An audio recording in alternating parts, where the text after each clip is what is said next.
ಎಲ್ಲ ಆತ್ಮಬಂಧುಗಳಿಗೂ ನಮಸ್ಕಾರ. ಮಧ್ಯಾಹ್ನದ ಸಮಗ್ರ ಸ್ವಾಸ್ಥ್ಯ ಕಾರ್ಯಕ್ರಮಕ್ಕೆ ಎಲ್ಲರಿಗೂ ಸ್ವಾಗತ, ಸುಸ್ವಾಗತ. ಈ ಕಾರ್ಯಕ್ರಮವನ್ನು ಪ್ರಾರಂಭಿಸುವುದಕ್ಕಿಂತ ಮೊದಲು ಬ್ರಹ್ಮರ್ಷಿ ಪಿತಾಮಹ ಡಾಕ್ಟರ್ ಸುಭಾಷ್ ಪತ್ರಿಜಿ ಅವರಿಗೆ ಅನಂತ ಕೋಟಿ ವಂದನೆಗಳು. ಗುರುಮಾತಾ ಸ್ವರ್ಣಮಾಲಾ ಅಮ್ಮನವರಿಗೆ ಅನಂತ ಕೋಟಿ ವಂದನೆಗಳು. ಮಹಾವತಾರ್ ಬಾಬಾಜಿ, ಪ್ರಕೃತಿ ಮಾತೆ, ನಮ್ಮ ತಂದೆ ತಾಯರಿಗೆ ವಂದನೆಗಳನ್ನು ಸಲ್ಲಿಸುತ್ತಾ, ರಂಗನಾಥ್ ಗುರುಜಿಯವರಿಗೂ ನಾಗರಾಜ್ ಗುರುಜಿಯವರಿಗೂ ಅನಂತ ಕೋಟಿ ವಂದನೆಗಳನ್ನು ಸಲ್ಲಿಸುತ್ತಾ, ಈ ವೇದಿಕೆಯಲ್ಲಿರುವ ಎಲ್ಲ ಆತ್ಮಬಂಧುಗಳಿಗೂ ನಮಸ್ಕಾರ, ಸುಸ್ವಾಗತ. ಮಾಸ್ಟರ್ಸ್, ನಾವು ಮೊದಲು 30 ನಿಮಿಷಗಳವರೆಗೆ ಧ್ಯಾನವನ್ನು ಮಾಡೋಣ. ನಂತರ ಸತ್ಯಪಯಣದ ಬಗ್ಗೆ ಮೇಡಮ್ ಅವರು, ಸವಿತಾ ಮೇಡಮ್ ಅವರು ಬರ್ತಾರೆ. ಅವರು ನಮಗೆ ಜ್ಞಾನವನ್ನು ಹಂಚಿಕೊಡ್ತಾರೆ. ಈಗ ನಾವು ಧ್ಯಾನ ಸ್ಥಿತಿಗೆ ಹೋಗೋಣ. ಎಲ್ಲರೂ ಸ್ಥಿರ ಸುಖ ಆಸನದಲ್ಲಿ ಕುಳಿತುಕೊಳ್ಳೋಣ. ಸಾಧ್ಯವಾದರೆ ಕೆಳಗೆ ಕುಳಿತುಕೊಳ್ಳಿ. ಕೆಳಗೆ ಕುಳಿತುಕೊಳ್ಳಕ್ಕೆ ಆಗಿಲ್ಲಾದವರು ಸೋಫಾ ಅಥವಾ ಚೇರ್ ಮೇಲೆ ಕುಳಿತುಕೊಳ್ಳಿ. ಕನ್ನಡಕ ಇದ್ರೆ ತೆಗೆದಿಟ್ಕೊಳ್ಳಿ. ಸಾಧ್ಯವಾದರೆ ಒಂದು ಗ್ಲಾಸ್ ನೀರು ಕುಡೀರಿ, ಬೇಕಾದರೆ ಇಲ್ಲಾಂದ್ರೆ ಒಂದು ಗ್ಲಾಸ್ ನೀರು ಇಟ್ಕೊಳ್ಳಿ. ಧ್ಯಾನದ ನಂತರ ಕುಡಿಯಬಹುದು. ಇದಕ್ಕೆ ಎನರ್ಜಿ ಬರುತ್ತೆ ಅಂತ. ನಿಧಾನವಾಗಿ ನಿಮ್ಮ ಕೈಗಳನ್ನ ಈ ತರ ಲಾಕ್ ಮಾಡ್ಕೊಳ್ಳಿ. ಕಾಲುಗಳನ್ನ ಕ್ರಾಸ್ ಮಾಡ್ಕೊಳ್ಳಿ. ನಿಧಾನವಾಗಿ ಕಣ್ಣುಗಳನ್ನ ಮುಚ್ಚಿ ಉಸಿರಾಟದ ಮೇಲೆ ಗಮನ ಕೊಡುತ್ತಾ ಧ್ಯಾನ ಮಾಡೋಣ. ಇದು ನಾವು ಮಾಡ್ತಾ ಇರುವಂಥದ್ದು ಆನಾಪಾನಸತಿ ಧ್ಯಾನ. ಬ್ರಹ್ಮರ್ಷಿ ಪಿತಾಮಹ ಡಾಕ್ಟರ್ ಸುಭಾಷ್ ಪತ್ರಿಜಿ ಅವರು ಈ ಆನಾಪಾನಸತಿ ಧ್ಯಾನವನ್ನ ಇಡೀ ಪ್ರಪಂಚಕ್ಕೆ ತೋರಿಸಿಕೊಟ್ಟಿದ್ದಾರೆ. ಇದು ಅತಿ ಸರಳವಾದ, ಸುಲಭವಾದ, ಎಲ್ಲರೂ ಮಾಡಬಹುದಾದಂಥ ಧ್ಯಾನ. ಆನ ಅಂದರೆ ಒಳಗಡೆ ಹೋಗುವ ಉಸಿರು, ಅಪಾನ ಅಂದರೆ ಹೊರಗಡೆ ಬರುವಂತಹ ಉಸಿರು, ಸತಿ ಎಂದರೆ ಉಸಿರಾಟದ ಜೊತೆಗೆ ಇರುವುದು. ನಾವು ಕೇವಲ ಉಸಿರಾಟವನ್ನು ಮಾತ್ರ ಗಮನಿಸೋಣ. ಯಾವುದೇ ಜಪ, ತಪ, ನಾಮ, ಮಂತ್ರ, ದೇವರ ಸ್ಮರಣೆ ಯಾವುದೂ ಅವಶ್ಯಕತೆ ಇಲ್ಲ. ಇಲ್ಲಿ ಕೇವಲ ನಮ್ಮ ಉಸಿರಾಟದ ಮೇಲೆ ಗಮನ, ಶ್ವಾಸದ ಮೇಲೆ ಧ್ಯಾಸ. ಈ ಶ್ವಾಸದ ಮೇಲೆ ಧ್ಯಾಸವನ್ನ ಅಂದರೆ ಗಮನವನ್ನು ಇಡುತ್ತಾ ಹೋದಾಗ ನಮ್ಮ ಮನಸ್ಸು ಶೂನ್ಯ ಸ್ಥಿತಿಗೆ ಹೋಗುತ್ತದೆ, ಅಂದರೆ ಧ್ಯಾನ ಆಳವಾಗಿ ಹೋಗುತ್ತದೆ. ಆ ಸಮಯದಲ್ಲಿ ಬ್ರಹ್ಮಾಂಡದಿಂದ ಬಂದಂತ ಆ ಒಂದು ಎನರ್ಜಿ, ಶಕ್ತಿ ನಮ್ಮ ಸಹಸ್ರಾರ ಚಕ್ರದಿಂದ ಇಡೀ ನಮ್ಮ ದೇಹದಲ್ಲಿ ಹರಡ್ತಾ ಇರುತ್ತೆ, ಆ ಶಕ್ತಿ ಅಥವಾ ಒಂದು ಎನರ್ಜಿ. ಹಾಗಾಗಿ ನಾವು ಆ ಎನರ್ಜಿಯನ್ನ ತಗೊಳ್ಳುವಂತ ಪ್ರಯತ್ನವನ್ನು ಮಾಡೋಣ. ಬಂದೇ ಬರುತ್ತೆ. ಒಂದೇ ದಿನ ಅಲ್ಲ, ಪ್ರತಿದಿನ ಇದೇ ತರ ಸತತವಾಗಿ ನಿರಂತರವಾಗಿ ಧ್ಯಾನ, ಆಳವಾದ ಧ್ಯಾನ ಸ್ಥಿತಿಗೆ ನಾವು ಕೂಡ ಹೋಗ್ತೀವಿ. ಎಲ್ಲರೂ ಈಗ ಧ್ಯಾನ ಸ್ಥಿತಿಗೆ ಹೋಗೋಣ. ನಿಮ್ಮ ಉಸಿರಾಟದ ಮೇಲೆ ಮಾತ್ರ ಗಮನವನ್ನು ಕೊಡಿ. ನಾವು ಹೇಳುವವರೆಗೂ 30 ನಿಮಿಷಗಳವರೆಗೆ ಯಾರು ಕಣ್ಣು ತೆಗೆಯಬೇಡಿ. ಮೇಡಮ್, ಮ್ಯೂಸಿಕ್ ಹಾಕಿ ಮೇಡಮ್. ಸರ್,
ಮಾಸ್ಟರ್ಸ್, ಕೇವಲ 2 ನಿಮಿಷ.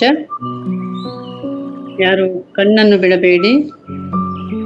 2 ನಿಮಿಷಗಳವರೆಗೆ ಧ್ಯಾನವನ್ನು ಮುಂದುವರಿಸೋಣ ಮಾಸ್ಟರ್.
ಮಾಸ್ಟರ್ 30 ಸೆಕೆಂಡುಗಳು. ಮ್ಯೂಸಿಕ್ ಸ್ಟಾಪ್ ಮಾಡಿ. ಮಾಸ್ಟರ್ಸ್, ಎಲ್ಲರೂ ನಿಧಾನವಾಗಿ ಧ್ಯಾನ ಸ್ಥಿತಿಯಿಂದ ಸಹಜ ಸ್ಥಿತಿಗೆ ಬರೋಣ. ಧ್ಯಾನ ಸ್ಥಿತಿಯಿಂದ ಸಹಜ ಸ್ಥಿತಿಗೆ ಬರೋಣ. ನಿಧಾನವಾಗಿ ನಮ್ಮ ಕೈಗಳನ್ನು, ಕಾಲುಗಳನ್ನು ಬಿಡಿಗಳನ್ನು ಮೃದುವಾಗಿ 5 ಸೆಕೆಂಡುಗಳವರೆಗೆ ಕಣ್ಣುಗಳ ಮೇಲೆ ಸ್ಪರ್ಶಿಸೋಣ. 5, 4, 3, 2, 1, 0. ನಿಧಾನವಾಗಿ ಕೈಗಳನ್ನು ತೆಗೆದು ಕಣ್ಣುಗಳನ್ನ ಬಿಡೋಣ ಮಾಸ್ಟರ್ಸ್.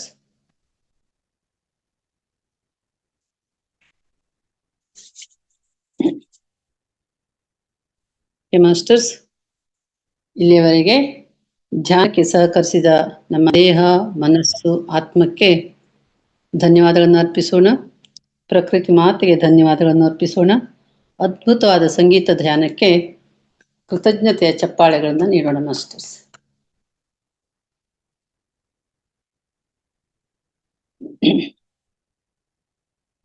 ಈಗ ಧ್ಯಾನ ಆಯ್ತು. ಜ್ಞಾನ ಹಂಚಿಕೆಯ ಸಮಯ. ಸತ್ಯಪಯಣ ಇದರ ಮುಂದಿನ ಭಾಗವಾಗಿ ನಮಗೆಲ್ಲ ಜ್ಞಾನ ನೀಡಲಿಕ್ಕೆ ಸವಿತಾ ರಮೇಶ್ ಮೇಡಮ್ ಅವರು ನಮ್ಮೊಡನೆ ಜೈನ್ ಆಗಿದ್ದಾರೆ. ಅವ್ರನ್ನ ಈ ವೇದಿಕೆಗೆ ವೆಲ್ಕಮ್ ಮಾಡೋಕ್ಕಿಂತ ಮೊದಲು ಪತ್ರಿಜಿ ವಾಣಿಯನ್ನ ಹೇಳಿ ವೆಲ್ಕಮ್ ಮಾಡೋಣ. ಬಾಯಿಯಲ್ಲಿ ಮೌನ, ಮನಸ್ಸಿನಲ್ಲಿ ಶೂನ್ಯ, ಅದರ ಹೆಸರೇ ಧ್ಯಾನ.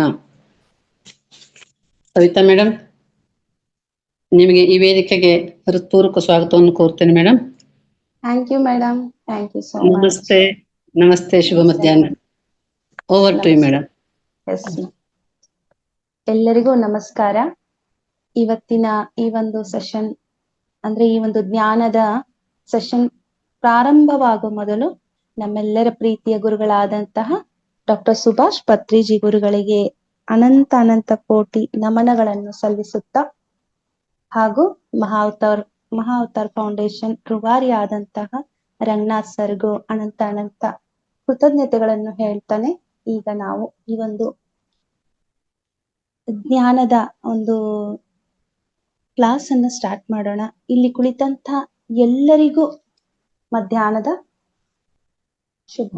ಶುಭೋದಯ. ಈಗ ಇಷ್ಟೊತ್ತು ಧ್ಯಾನವನ್ನು ಮಾಡಿದ್ವಿ. ಅದ್ಭುತವಾದ ಧ್ಯಾನ ಇತ್ತು, ಸಂಗೀತದ ಧ್ಯಾನ. ನಿನ್ನೆವರೆಗೂ ನಾವೆಲ್ಲ ಈ ಒಂದು ಆತ್ಮದ ವಿಚಾರವನ್ನು ತಿಳ್ಕೊಳ್ತಾ ಇದ್ವಿ. ಆತ್ಮದ ಒಳಗಡೆ ಏನೆಲ್ಲ ಹುದುಗಿದೆ ಅಲ್ವಾ?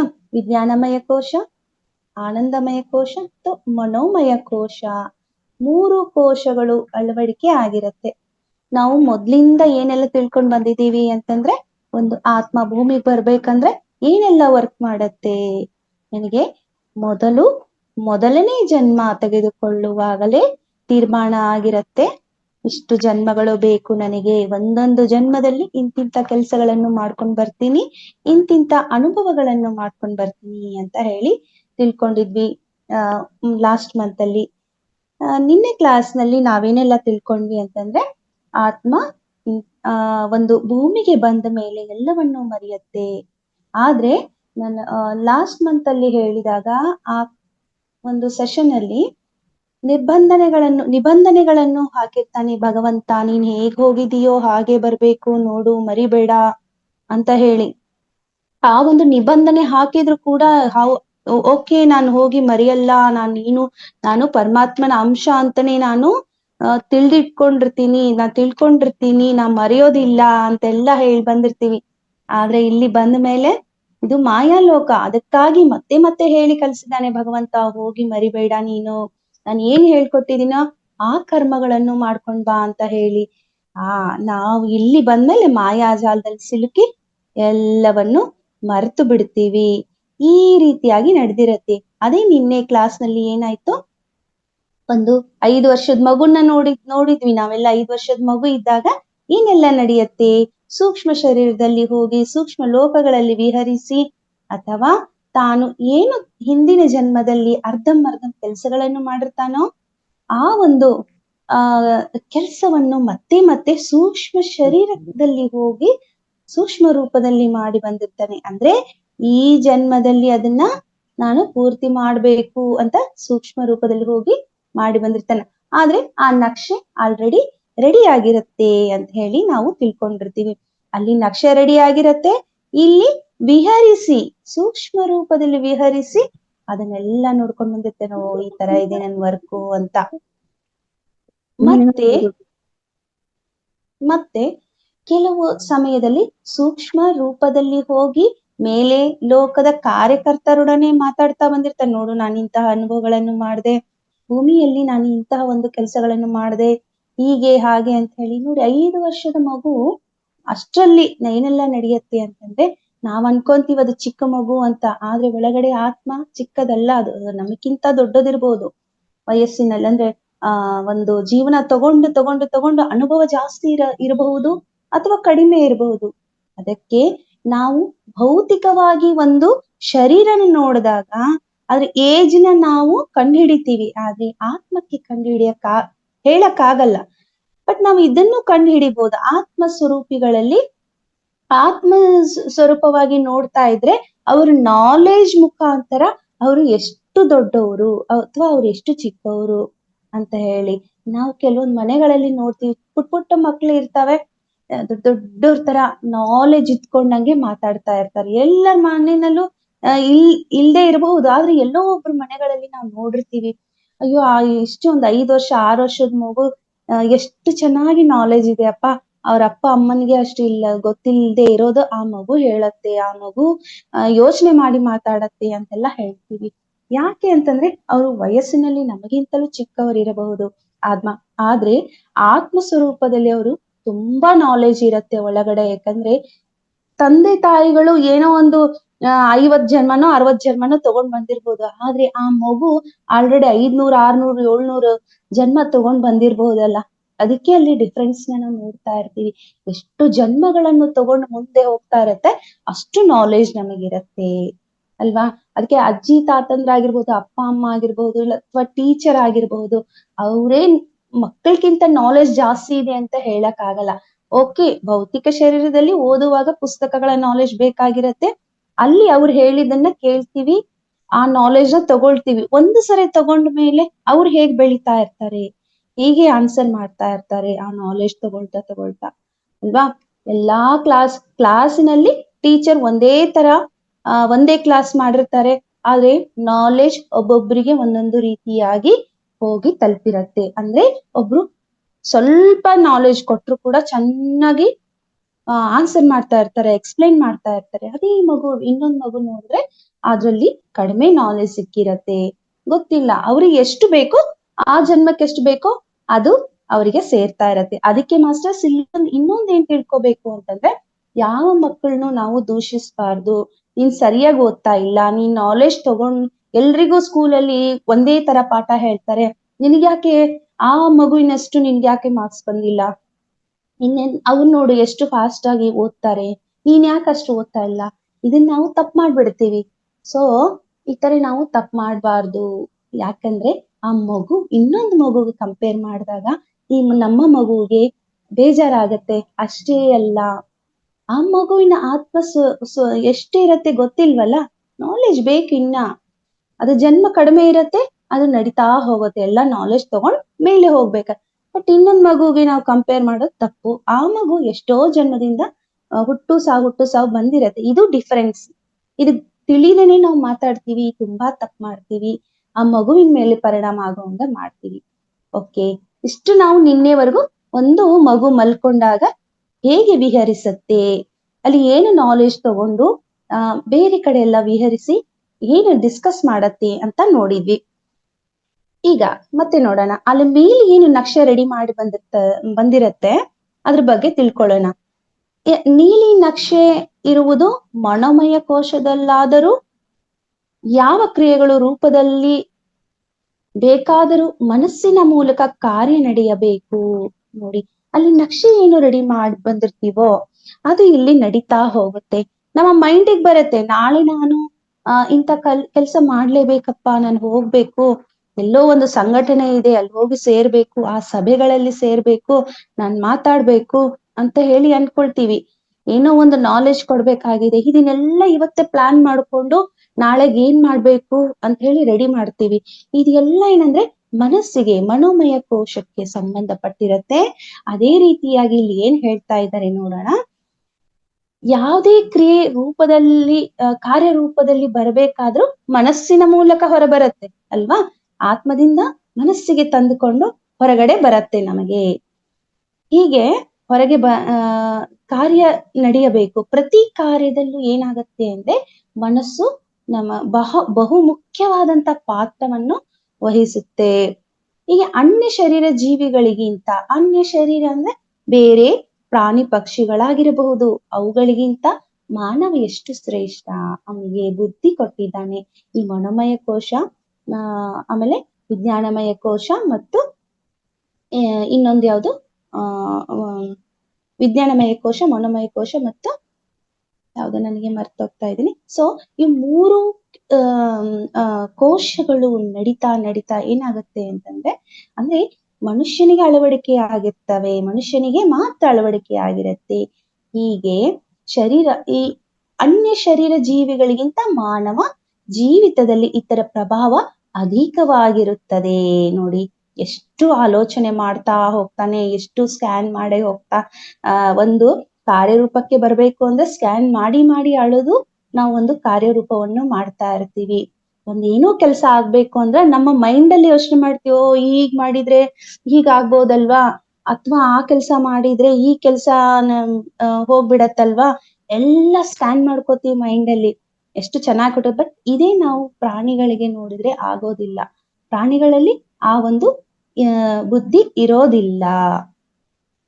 ಹೀಗೆ ವಿಜ್ಞಾನಮಯ ಕೋಶವು ನಿರ್ದೇಶಿಸುವ ಗುಣ, ಅಭಿರುಚಿ, ಸಂಸ್ಕಾರಗಳೆಲ್ಲವೂ ಮನಸ್ಸಿನ ಮೇಲೆ ಕೇಂದ್ರೀಕೃತಗೊಂಡಿದ್ದು, ಮನೋಮಯ ಕೋಶವು ನಿರ್ದೇಶಿಸುವ ಕರ್ತವ್ಯಕ್ಕೆ ಅನ್ವಯಿಸುವಂತೆ ಭಾವನೆಗಳನ್ನು ಸೃಷ್ಟಿಸುತ್ತದೆ. ನೋಡಿ, ಅಲ್ಲಿ ಸಂಸ್ಕಾರ, ಗುಣ, ಅಭಿರುಚಿ, ನಮ್ಗೆ ಏನೇನು ಇಷ್ಟಗಳು ಇದಾವೆ, ನಮ್ದೇನು ಗುಣ ಇದೆಯೋ ಅದೆಲ್ಲ ವಿಜ್ಞಾನಮಯ ಕೋಶದಿಂದ ಹೊರಹೊಮ್ಮುತ್ತದೆ.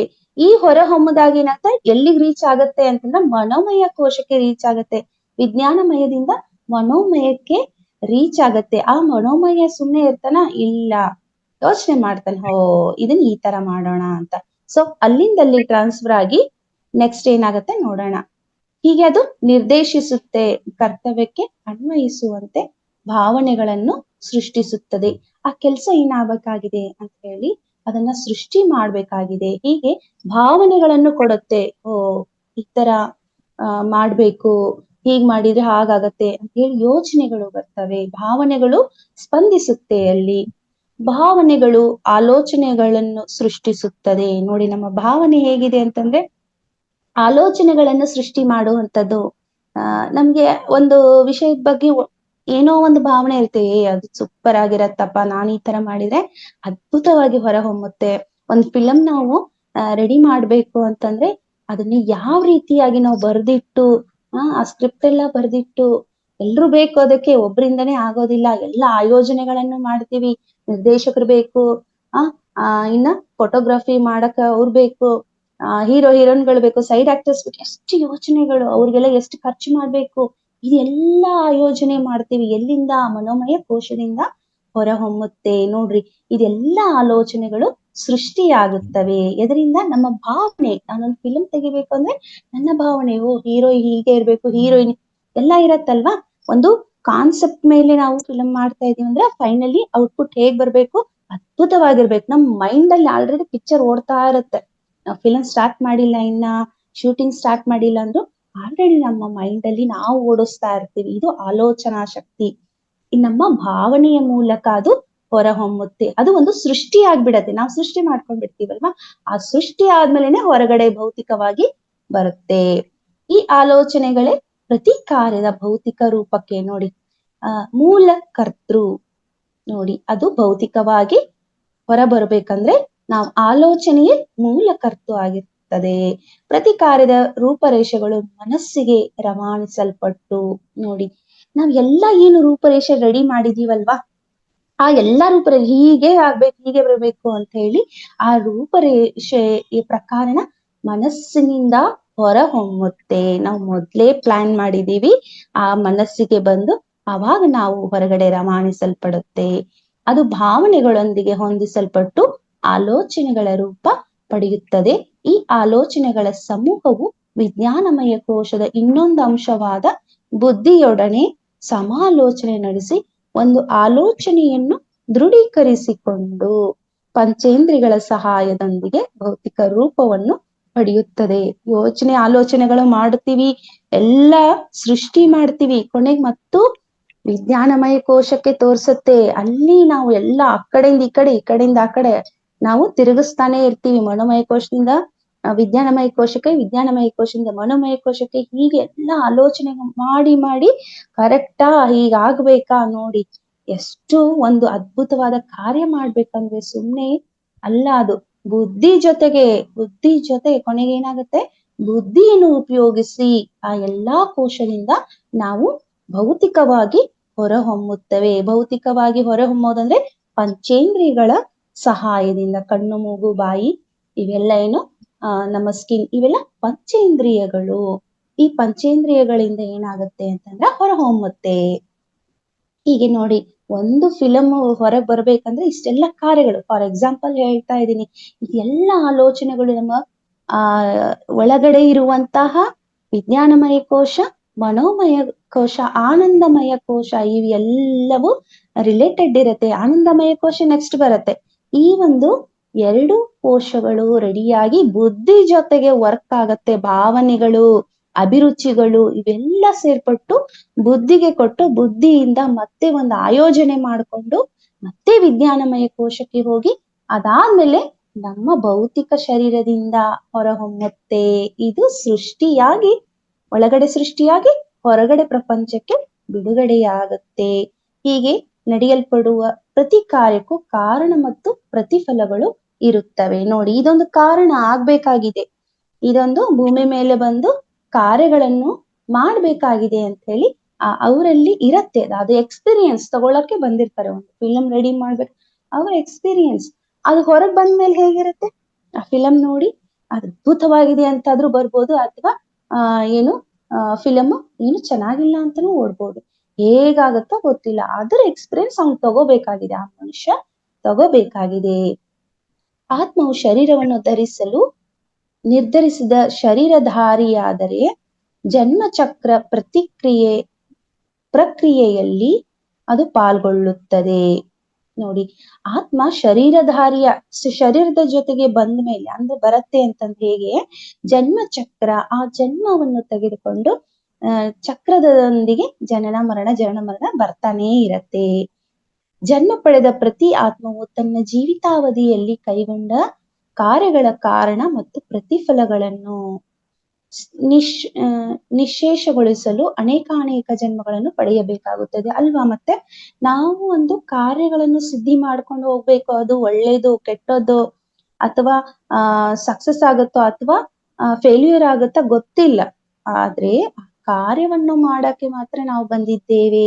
ಅದಕ್ಕೆ ಅಲ್ವಾ ನಮ್ಮ ಗುರುಗಳು ಹೇಳಿರೋದು, ನೀವು ಕಾರ್ಯಗಳನ್ನು, ನಿಮ್ಮ ಕರ್ಮಗಳನ್ನು ಮಾಡ್ತಾ ಹೋಗಿ, ನಿಮಗೇನಿದೆಯೋ ಒಳ್ಳೆಯ ಕರ್ಮಗಳನ್ನು, ಆದ್ರೆ ಇವಾಗ ಬಂದು ನಮಗೆ ಗೊತ್ತಾಗ್ತಾ ಇದೆ ಧ್ಯಾನಕ್ಕೆ ಬಂದು ಒಳ್ಳೆ ಕರ್ಮ ಕೆಟ್ಟ ಕರ್ಮ ಏನಪ್ಪಾ ಅಂತ. ಕರ್ಮ ಸಿದ್ಧಾಂತದ ಪ್ರಕಾರ ನೋಡ್ತಾ ಇದ್ರ ನಾವ್ ಒಂದು ಒಳ್ಳೇದ ಮಾಡ್ತಾ ಇರ್ತೀವಿ, ಬಟ್ ಅದು ಇನ್ ಯಾರಿಗೋ ಕೆಟ್ಟದಾಗ್ತಾ ಇರತ್ತೆ. ಬಟ್ ಆಲ್ಮೋಸ್ಟ್ ಎಲ್ಲಾ ರೀತಿಯಿಂದ ಫೈನಲ್ ಒಂದು ಹೊರ ಜಗತ್ತಿಗೆ ನಾವ್ ಏನೋ ಒಂದ್ ಮಾಡ್ಬೇಕಂದ್ರೆ ಒಳ್ಳೇದಾಗಿ ಯೋಚನೆ ಮಾಡಿ ಒಳ್ಳೇದನ್ನೇ ಬಿಡ್ಬೇಕು ಅಂತ ಹೇಳ್ತಾರೆ. ಅಂದ್ರೆ ಆತರ ನಮ್ಮ ಕಾರ್ಯಗಳನ್ನು ನಡೆಸ್ಬೇಕು. ಬಟ್ ನೆಕ್ಸ್ಟ್ ಏನಂತ ನಾವು ನೋಡೋಣ, ಇದರ ಪ್ರತಿಫಲ ಏನಾಗುತ್ತೆ, ಒಬ್ಬ ಮನುಷ್ಯ ಒಂದು ಕಾರ್ಯ ಮಾಡಿದ್ಮೇಲೆ ಯೋಚನೆ ಮಾಡಿ ಹೊರಗೆ ಬಿಡ್ತಾನೆ ಆ ಕೆಲಸವನ್ನ, ಇದರ ಪ್ರತಿಫಲ ಇರತ್ತೆ. ಏನು, ಆತ್ಮವು ಶರೀರವನ್ನು ಧರಿಸಲು ನಿರ್ಧರಿಸಿ ಶರೀರಧಾರಿಯಾದರೆ ಜನ್ಮಚಕ್ರ ಪ್ರಕ್ರಿಯೆಯಲ್ಲಿ ಅದು ಪಾಲ್ಗೊಳ್ಳುತ್ತದೆ. ಪ್ರತಿ ಜನ್ಮ ಪಡೆದ ಆತ್ಮವು ತನ್ನ ಜೀವಿತಾವಧಿಯಲ್ಲಿ ಕೈಗೊಂಡ ಕಾರ್ಯಗಳು ಕಾರಣ ಮತ್ತು ಪ್ರತಿಫಲಗಳನ್ನು ನಿಶೇಷಗೊಳಿಸಲು ಅನೇಕ ಜನ್ಮಗಳನ್ನು ಪಡೆಯಬೇಕಾಗುತ್ತದೆ.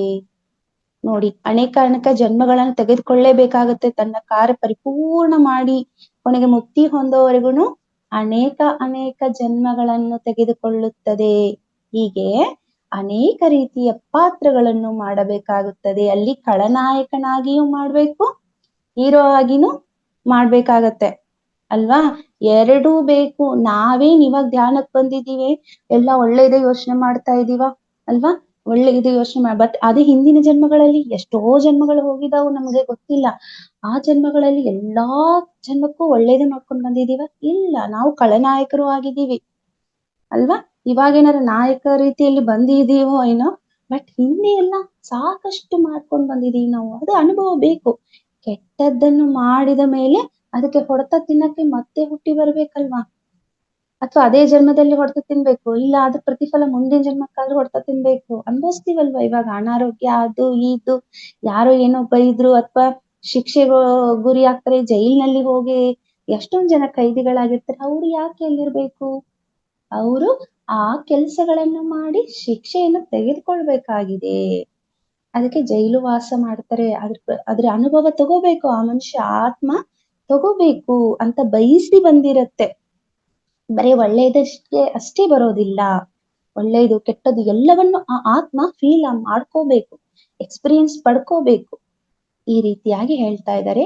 ಅನೇಕ ರೀತಿಯ ಪಾತ್ರಗಳನ್ನು ಮಾಡಬೇಕಾಗುತ್ತದೆ. ಇದನ್ನೇ ಪುನರ್ಜನ್ಮ ಎನ್ನುತ್ತಾರೆ. ಮತ್ತೆ ಮತ್ತೆ ಹುಟ್ಟಿ ಬರ್ತೀವಲ್ವಾ? ಹೀಗಾಗಿ ಎಲ್ಲಾ ಜನ್ಮಗಳಲ್ಲೂ ಒಂದೊಂದು ರೀತಿಯಾದಂತಹ ಎಕ್ಸ್ಪೀರಿಯನ್ಸ್ ತಗೊಳ್ತೀವಿ. ಅದಕ್ಕೆ ಏನಂತ ಹೇಳ್ತಾರೆ? ಪುನರ್ಜನ್ಮ ಅಂತ ಹೇಳ್ತಾರೆ.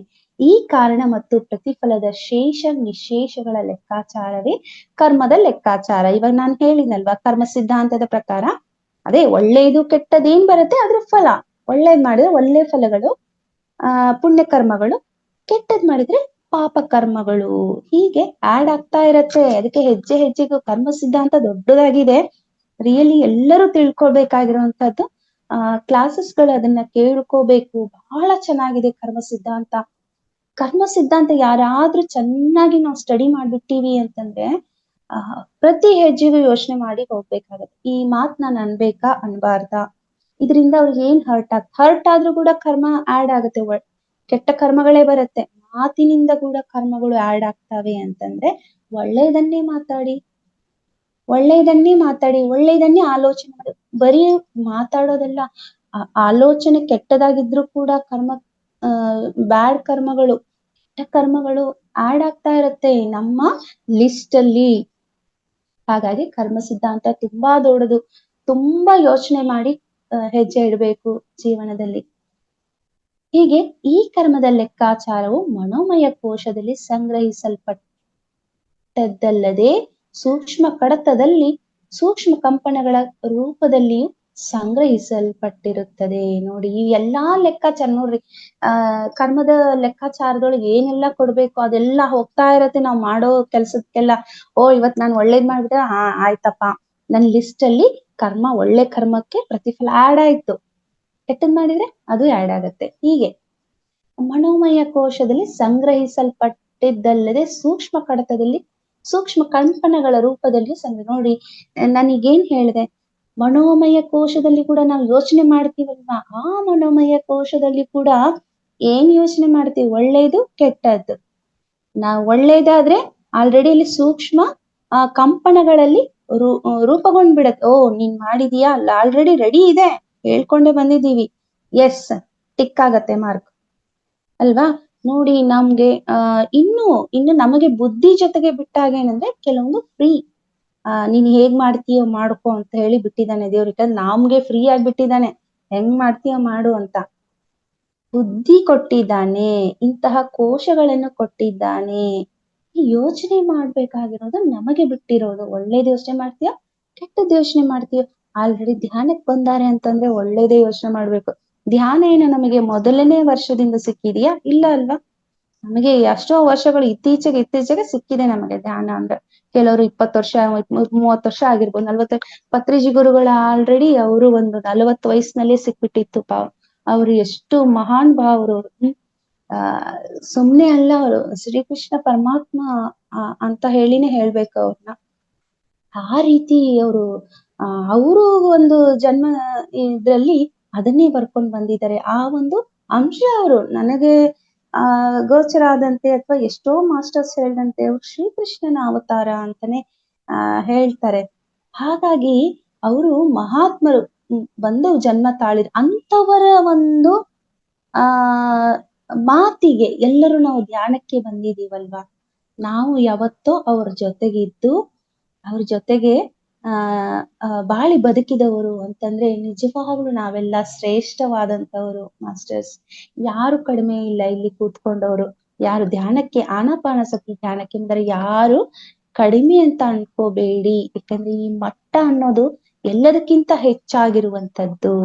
ಹೀಗೆ ನಾವಿಲ್ಲಿ ಏನ್ ಒಳ್ಳೇದು ಕೆಟ್ಟದ್ ಮಾಡ್ತಾ ಇದೀಯಾ, ಸೂಕ್ಷ್ಮ ಕಂಪನದಲ್ಲಿ ಹೋಗಿ ಸೇರ್ಕೊಳ್ತಾ ಇದೆ. ಎಸ್, ಇವಳು ಇಂಥ ಕೆಲಸ ಮಾಡಿದ್ಲು, ಎಸ್ ಟಿಕ್ ಮಾರ್ಕ್.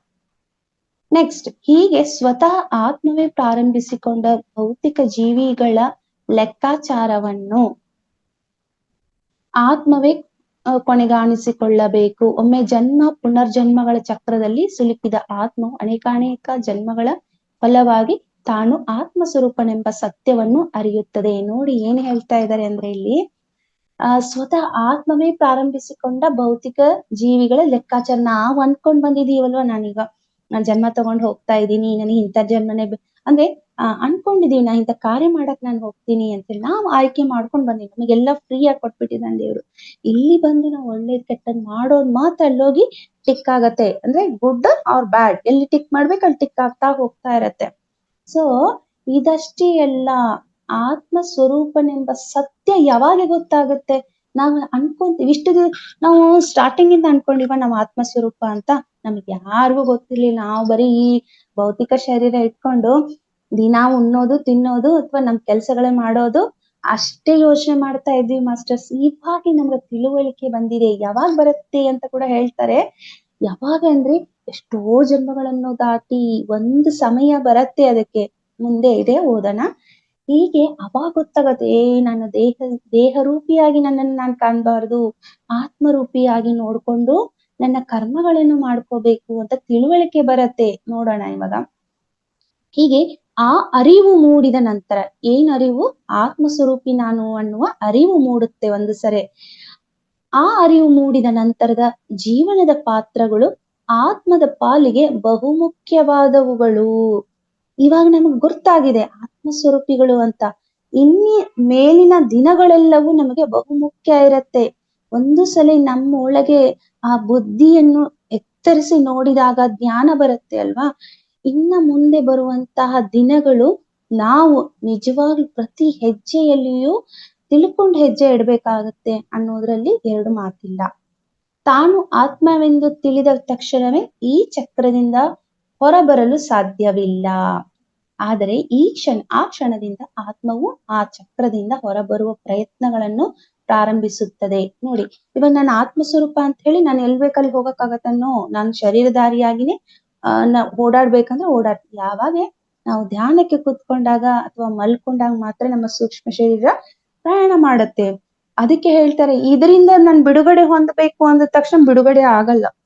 ನಾವು ಜೀವಿಸು ಕೊನೆಯದ್ರವರೆಗೂ ಒಳ್ಳೆಯ ರೀತಿಯಾಗಿ ಜೀವಿಸಬೇಕನ್ನುವ ಮನೋಭಾವನೆ ಇಲ್ಲಿ ಬರುತ್ತೆ ಮಾಸ್ಟರ್ಸ್. ಅದನ್ನ ಹೇಳ್ತಾ ಇದ್ದಾರೆ. ತನ್ನ ಪ್ರತಿ ಜೀವನವು ಪರಿಸ್ಥಿತಿಗಳು ನೋಡಿ. ಇನ್ನೊಂದು, ಆ ಕ್ಷಣದಿಂದ ಆತ್ಮವು ತನ್ನ ಚಕ್ರದಿಂದ ಹೊರಬರುವ ಪ್ರಯತ್ನಗಳು ಪ್ರಾರಂಭಿಸುತ್ತದೆ. ತನ್ನ ಪ್ರತಿ ಜೀವನವು ಪರಿಸ್ಥಿತಿಗಳು ತನ್ನ ಅನುಭವಗಳಿಗಾಗಿ ಮಾತ್ರವೇ ನಿರ್ಮಿಸಲ್ಪಟ್ಟಿದೆ ಎಂಬ ಸತ್ಯವನ್ನು ಅರಿಯುತ್ತದೆ. ನೋಡಿ, ಅವಾಗ ಅನ್ಕೊಂತವೆ ಎಲ್ಲ ಆತ್ಮಗಳು, ನಾನು ಆತ್ಮ ಸ್ವರೂಪಿ, ನಾನು ಇಲ್ಲಿ ಬಂದಿರೋದು ಅನುಭವಕ್ಕಾಗಿ, ಬೇರೆ ತಕ್ಕೂ ಅಲ್ಲ. ಭೂಮಿ ಇಲ್ಲಿ ಚೆನ್ನಾಗಿದೆ, ಇದೊಂದು ಭೂಲೋಕ ಅಂದ್ರೆ ಸ್ವರ್ಗಲೋಕ ಅಂತೇಳಿ ನಾವ್ ಇಲ್ಲೇ ಇರಕ್ಕಾಗತ್ತಾ? No chance. ನಮ್ ಟೈಮ್ ಬಂದಾಗ ನಮ್ಮನ್ನ ಒದ್ದು ಕರ್ಕೊಂಡು ಹೋಗುತ್ತೆ. ನಮ್ಮ ಸಮಯ ಅಲ್ಲಿಗೆ ಕರ್ಕೊಂಡು ಹೋಗುತ್ತೆ.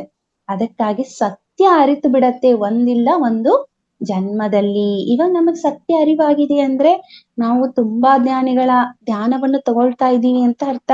ಅಂದ್ರೆ ಹೆಜ್ಜೆ ಹೇಗೆ ಇಟ್ಕೊಂಡು ಹೋಗ್ಬೇಕು? ನಿಜವಾದ ಹೆಜ್ಜೆಯನ್ನು ಇಟ್ಕೊಂಡು ಹೋಗ್ಬೇಕು. ಸತ್ಯ ಪಯಣದಲ್ಲಿ ನಾವು ನಡೆಯಬೇಕಾಗುತ್ತದೆ.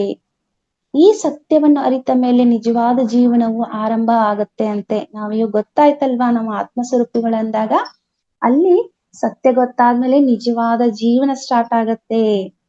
ಅರಿವು ಮರೆವಿನ ದ್ವಂದ್ವವು ಜೀವನದಲ್ಲಿ ತಳಮಳವನ್ನುಂಟು ಮಾಡುತ್ತದೆ. ನೋಡಿ, ಅಲ್ಲಿ ದ್ವಂದ್ವ ಇತ್ತು ನಮಗೆ. ಅಯ್ಯೋ, ಇದು ನಾವು ಆತ್ಮಸ್ವರೂಪಿಗಳು ಅಂತ ಹೇಳಿ ಒಂದು ಕ್ಷಣ ಗೊತ್ತಾದ್ಮೇಲೆ ತಿಳ್ಕೊಂಡು ಹೋಗ್ತಾ ಇರ್ತೀವಿ. ಮೊದ್ಲೇನು ಬರೀ ನಮ್ಮ ಮನಸ್ಸೇನ್ ಹೇಳತ್ತೆ ಅದನ್ನೇ ಕೇಳ್ತಾ ಇದ್ವಿ. ತಳಮಳ ಇತ್ತು ಅಲ್ವಾ, ಆ ದ್ವಂದ್ವಗಳು ಬರ್ತಾ ಇತ್ತು, ಅದರಿಂದ ಹೊರಗೆ ಬರಕ್ ಆಗ್ತಾ ಇರ್ಲಿಲ್ಲ. ಇವಾಗ ಪಕ್ಕಾ ಗೊತ್ತಾಗಿದೆ, ನಾನು ಆತ್ಮಸ್ವರೂಪಿ. ಎಸ್, ನಾನು ಇವಾಗ ಹೆಜ್ಜೆ ಹೆಜ್ಜೆ ಗುರ್ತಿಸ್ಕೊಂಡು ಹೋಗ್ಬೇಕು. ಎಲ್ಲಿ ಸತ್ಯ ಇದೆ ಅದನ್ನ ಹಿಡ್ಕೊಂಡು ಹೋಗ್ಬೇಕು, ಧರ್ಮ ಹಿಡ್ಕೊಂಡು ಹೋಗ್ಬೇಕು ಅಂತ ಹೇಳಿ, ಆಮೇಲೆ ಅಹಿಂಸಾ ಬದುಕನ್ನು ನಡ್ಕೊಂಡು ಹೋಗ್ಬೇಕು ಅಂತ ಹೇಳಿ ಅರಿವಾಗ್ತಾ ಇರತ್ತೆ. ಮನಸ್ಸು ಯಾವ ರೀತಿಯಲ್ಲಿ ಜೀವನವನ್ನು ನಡೆಸಬೇಕು ಎಂದು ತಲ್ಲಣಗೊಳಿಸುತ್ತೆ. ನೋಡಿ, ಮನಸ್ಸು ತಲ್ಲಣಗೊಳಿಸುವಂತದ್ದೇ. ಯಾಕಂದ್ರೆ ಮನಸ್ಸಿಗೆ ಬೇಕಾದಷ್ಟು ಆಸೆಗಳು ಬರ್ತಾ ಇರತ್ತೆ. ಇಲ್ಲಿ ಜ್ಞಾನ ನಮಗೆ ಸಿಕ್ಕ ಮೇಲೆ ಅಲ್ಲಿ ನಾವು ಕಡಿವಾಣ ಹಾಕ್ತಾ ಇರ್ತೀವಿ. ಏನ್ ಬೇಕೋ ಅಷ್ಟೇ ಸಾಕು. ಜಾಸ್ತಿ ಆಸೆಗಳನ್ನು ನಾವು ಅಲ್ಲೇ ಸಾಕು ಮಾಡ್ತೀವಿ. ಈ ಗೊಂದಲಗಳ ನಡುವೆ ಅನೇಕ ಜೀವಿತಗಳು ನಡೆಯುತ್ತವೆ. ಪ್ರತಿ ಜೀವಿತದಲ್ಲೂ ಭೌತಿಕ ಅನುಭೂತಿಯೊಂದಿಗೆ ಆತ್ಮದ ಅನುಭೂತಿಯನ್ನು ಅನುಭವಿಸುವ ತುಡಿತ ಉಂಟಾಗುತ್ತದೆ. ನೋಡಿ, ಎಷ್ಟೋ ಜನ್ಮಗಳು ಬಂದ್ವಿ, ದ್ವಂದ್ವಗಳ ಜೊತೆಗೆ ಬಂದ್ವಿ ಎಷ್ಟೋ ಜನ್ಮಗಳು. ಆಮೇಲೆ ಮನಸ್ಸುಗಳು ನಮ್ಗೆ ಡಿಸ್ಟರ್ಬ್ ಮಾಡತ್ತೆ, ಯಾಕಂದ್ರೆ ಆಸೆಗಳು ತುಂಬಿಕೊಂಡಿದೆ, ಅರಿಷಡ್ವರ್ಗಗಳನ್ನು ತುಂಬಿಕೊಂಡಿದೀವಿ ಅಂದಾಗ ಅಲ್ಲಿ ನಮಗೆ ಏನು ಒಳಗಡೆ ದ್ವಂದ್ವ ಆಗ್ತಾ ಇತ್ತು. ಈಗ ನಮಗೆ ಗುರ್ತಾಗ್ತಾ ಇದೆ ಅಂದಾಗ ಏನಾಗ್ತಾ ಇದೆ, ಅನುಭೂತಿ ಹೊಂದ್ಬೇಕು, ಆತ್ಮದ ಅನುಭೂತಿ ಆಗ್ಬೇಕು. ಯಾರಿಗೆಲ್ಲ ನೋಡಿ ಮಾಸ್ಟರ್ಸ್, ನೀವು ಧ್ಯಾನಕ್ಕೆ ಕೂತ್ಕೊಂಡಾಗ ಒಳ್ಳೆ ಒಂದು ಅನುಭವಗಳು ಆಗ್ತಾ ಇರತ್ತೆ, ನೀವ್ ಎಲ್ಲೋ ವಿಹರಿಸ್ತಾ ಇರ್ತೀರಾ, ನೋಡ್ತಾ ಇರ್ತೀರಾ ಕಣ್ಣಾರೆ. ಎಷ್ಟೊಂದ್ ಜನಕ್ಕಾಗಿಲ್ಲ ಹೇಳಿ, ದೇವಾನುದೇವತೆಗಳನ್ನೇ ನೋಡ್ಕೊಂಡ್ ಬಂದಿರ್ತೀರಿ, ಮಾತಾಡ್ಕೊಂಡ್ ಬಂದಿರ್ತೀರಿ. ಎಷ್ಟೊಂದ್ ಜನರಿಗೆ ಇದಾಗಿರತ್ತೆ ಅಲ್ವಾ. ಈ ಅನುಭೂತಿ ಬೇಕು ಆತ್ಮಕ್ಕೆ, ಒಳಗಡೆ ಏನಿದೆಯೋ ಸತ್ಯ ಅವಾಗ ಹೊರಗೆ ಬರ್ತಾ ಇದೆ ಅಂತ ಹೇಳ್ತಾ ಇದ್ರೆ. ಭೌತಿಕ ಜೀವ ಜಗತ್ತಿನಿಂದ ಸಂಪೂರ್ಣವಾಗಿ ಮುಚ್ಚಿ ಹೋದ ತನ್ನ ಆತ್ಮದ ಅನುಭೂತಿಯನ್ನು ನೆನಪಿನಾಳದಿಂದ ಕೆದಕುವ ಪ್ರಯತ್ನ ನಡೆಸಲಾಗುತ್ತದೆ. ನೋಡಿ, ಒಂದು ಸರಿ ನಮಗೆ ಗೊತ್ತಾಯ್ತು, ನಾನು ಆತ್ಮಸ್ವರೂಪಿ, ಧ್ಯಾನ ಮಾಡೋದ್ರಿಂದ ನನಗೆಲ್ಲ ಗೊತ್ತಾಗ್ತಾ ಇದೆ ಅಂದ್ರೆ ಮೈಂಡಿಗೆ ಬರುತ್ತೆ, ನೋ ಇದು ಸತ್ಯ, ನಾನ್ ಪ್ರತಿದಿನ ಮಾಡೋದೆಲ್ಲ ಸುಳ್ಳು, ಏನು ಸತ್ಯ, ನಾನು ಯಾಕೆ ಬಂದಿದ್ದೀನಿ, ಅನುಭವಕ್ಕಾಗಿ. ಒಳ್ಳೆಯ ಅನುಭವಗಳನ್ನೇ ಮಾಡ್ಕೊಂಡು ಹೋಗೋಣ. ಆವಾಗ ಅವ್ರ ಸಮಯ ಬಂತು ನೋಡಿ, ಒಳ್ಳೆಯ ಹಾದಿ ಹಿಡಿತೀವಿ ನಾವು ಅಂತ ಹೇಳಿ. ಮುಂದಿನ ಪ್ರತಿ ಜನ್ಮದಲ್ಲೂ ಈ ಅನುಭೂತಿಯನ್ನು ಪಡೆಯುವ ಪ್ರಯತ್ನ ನಡೆಯುತ್ತಿರುತ್ತದೆ. ಆದ್ರೆ ಕರ್ಮದ ಲೆಕ್ಕಾಚಾರಕ್ಕೆ ಅನುಗುಣವಾಗಿ ಹಾಗೂ ಪ್ರಾಮಾಣಿಕ ಪ್ರಯತ್ನದ ಫಲವಾಗಿ ಈ ಅನುಭೂತಿ ದೊರೆಯುವುದೇ ಹೊರತು ಕೇವಲ ಬಯಸುವುದರಿಂದ ಮಾತ್ರ ಸಾಧ್ಯವಿಲ್ಲ. ನೋಡಿ, ಎಷ್ಟು ಚೆನ್ನಾಗಿ ಆಗ್ತಾ ಇದೆ ಅಂದ್ರೆ, ಒಂದು ಹಂತದಲ್ಲಿ ನಾವು ಆ ಅನುಭವಗಳನ್ನು ತೆಗೆದುಕೊಂಡು ಬಂದ ಮೇಲೆ ಆ ಸಮಯ ರೀಚ್ ಆಗ್ಬೇಕು. ಈಗ ನೀನು ಅನುಭೂತಿಯನ್ನು ತೆಗೆದುಕೊಳ್ಳುವ ಸಮಯ ಅಂದಾಗ ಆವಾಗ ನಮಗೆ ಆತ್ಮಜ್ಞಾನದ ಬಗ್ಗೆ ಪರಿಚಯ ಆಗತ್ತೆ. ಎಲ್ಲೋ ಕ್ಲಾಸ್ ಕೇಳ್ತೀವಿ ಅಥವಾ ಯಾರೋ ಫ್ರೆಂಡ್ಸ್ ಮೀಟ್ ಆಗ್ತಾರೆ, ನೀ ಆನಾಪಾನಸತಿ ಧ್ಯಾನ ಮಾಡಮ್ಮ ಅಂತ ಹೇಳ್ತಾರೆ, ಒಂದು ಸರಿ ಕ್ಲಾಸಿಗೆ ಬಾ ಅಂತ ಹೇಳ್ತಾರೆ, ಅಥವಾ ಯಾವ್ದೋ ಒಳ್ಳೆ ಪುಸ್ತಕಗಳನ್ನು ಕೊಡ್ತಾರೆ, ಅಥವಾ ಯೂಟ್ಯೂಬ್ ನಲ್ಲಿರುವಂತಹ ಒಂದು ಕ್ಲಿಪ್ ನ ಕಳಿಸ್ತೀವಿ, ಈ ವಿಡಿಯೋ ನೋಡು, ಧ್ಯಾನದ ಬಗ್ಗೆ ತಿಳ್ಕೊ, ಪ್ಯಾಂಪ್ಲೆಟ್ ಕೊಡ್ತೀವಿ. ಇವೆಲ್ಲ ಏನು, ಅವರು ಚೇಂಜ್ ಆಗುವಂತಹ ಸಮಯ, ಅವರಿಗೆ ಅನುಭೂತಿ ಒಳಗಡೆ ಆಗ್ಬೇಕಾಗಿದೆ, ಅಲ್ಲಿಂದ ಹೊರ ಹೊಮ್ಬೇಕಾಗಿದೆ ಅವರು. ಹೀಗೆ ನೆಕ್ಸ್ಟ್, ಅನುಭೂತಿಯನ್ನು ದೊರೆಯುವುದೇ ಹೊರತು ಕೇವಲ ಬರೀ ನನಗೂ ಸಿಗ್ಲಿ ಆತ್ಮಜ್ಞಾನ, ಅವ್ರಿಗೇನು ಆಗ್ತಾ ಇದೆ ಅಂತೆ ನನಗೂ ಆಗ್ಲಿ ಅಂತ ಸುಮ್ನೆ ಕಣ್ಮುಚ್ಕೊಂಡ್ ಕುತ್ಕೊಂಡ್ರೆ ಆಗತ್ತಾ?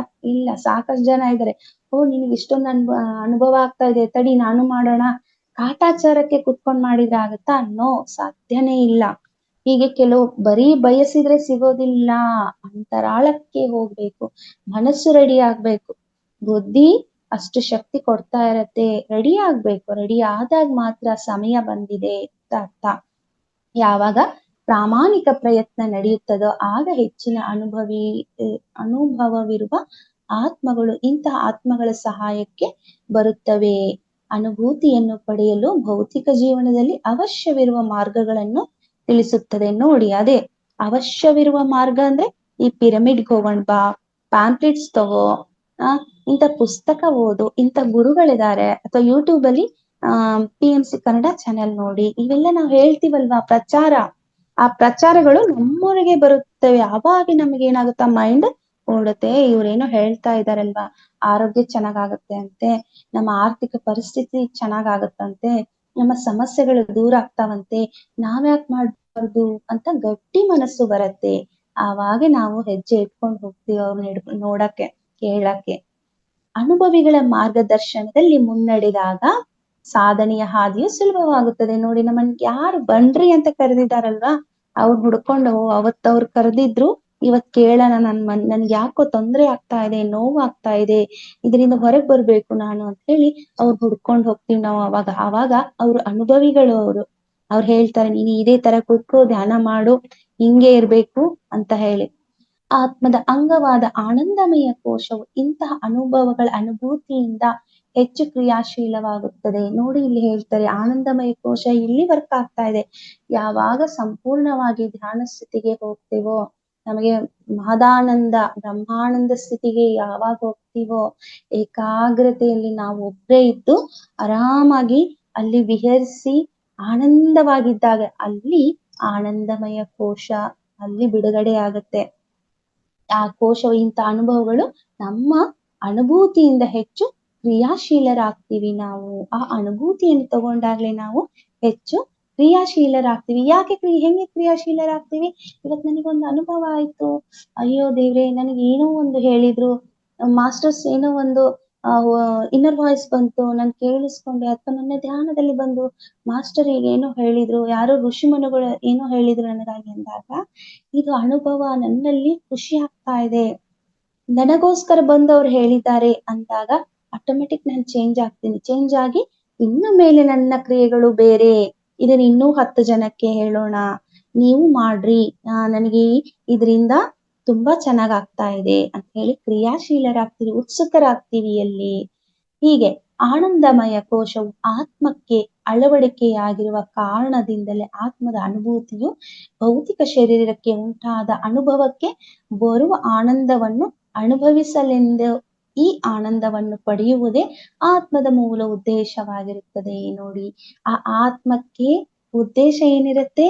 ಒಂದು ಕಾರ್ಯರೂಪಕ್ಕೆ ಬಂದ ಮೇಲೆ ಆ ಕಾರ್ಯರೂಪದಿಂದ ರಿಟರ್ನ್ ಏನ್ ಸಿಗತ್ತೆ? ಒಂದು ಕಾರ್ಯ ಮಾಡಿದ ತಕ್ಷಣ ಅಂದ್ರೆ ನೋಡಿ, ಆತ ಹೋಗಿ ಧ್ಯಾನ ಮಾಡಿರೋದ್ರಿಂದ ಅಲ್ಲಿ ಆನಂದ ಸಿಕ್ತು, ಆ ಆತ್ಮಕ್ಕೆ ಆನಂದ ಬೇಕಾಗಿದೆ, ಆ ಅನುಭೂತಿ ಹೊಂದಬೇಕಾಗಿದೆ, ಅಲ್ಲಿ ಅದು ಸಿಗ್ತಾ ಹೋಗುತ್ತೆ.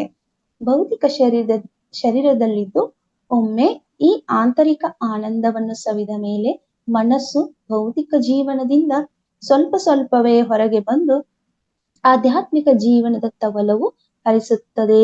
ಯಾರು ಧ್ಯಾನಕ್ಕೆ ಬರ್ತೀವಿ, ಎಲ್ಲ ಏನಾಗುತ್ತೆ ಅಂದ್ರೆ, ಲೈಫ್ ಇಷ್ಟ ಅದ್ಭುತವಾಗಿದೆ ಅಪ್ಪ, ಬೇರೆ ಏನು ಯೋಚನೆ ಮಾಡ್ಬೇಡ್ರಿ, ಯಾವ ಕೆಲ್ಸ ನಡಿಬೇಕು ಅದನ್ನ ಮಾಡ್ಕೊಂಡು ಹೋಗ್ತಾ ಇರ್ಬೇಕು, ಕೊನೆಗೆ ನನ್ನೊಳಗೆ ನಾನು ಇರ್ಬೇಕು ಅನ್ನೋದ್ ಮಾತ್ರ ನಾವು ಸರಿಯಾದ ಮಾರ್ಗವನ್ನು ಹಿಡ್ಕೊಂಡು ಹೋಗ್ತೀವಿ. ಆದ್ರೆ ಗೊಂದಲಗಳು ಇರೋದಿಲ್ಲ, ದ್ವಂದ್ವಗಳು ಇರೋದಿಲ್ಲ ನಮ್ಮೊಳಗೆ.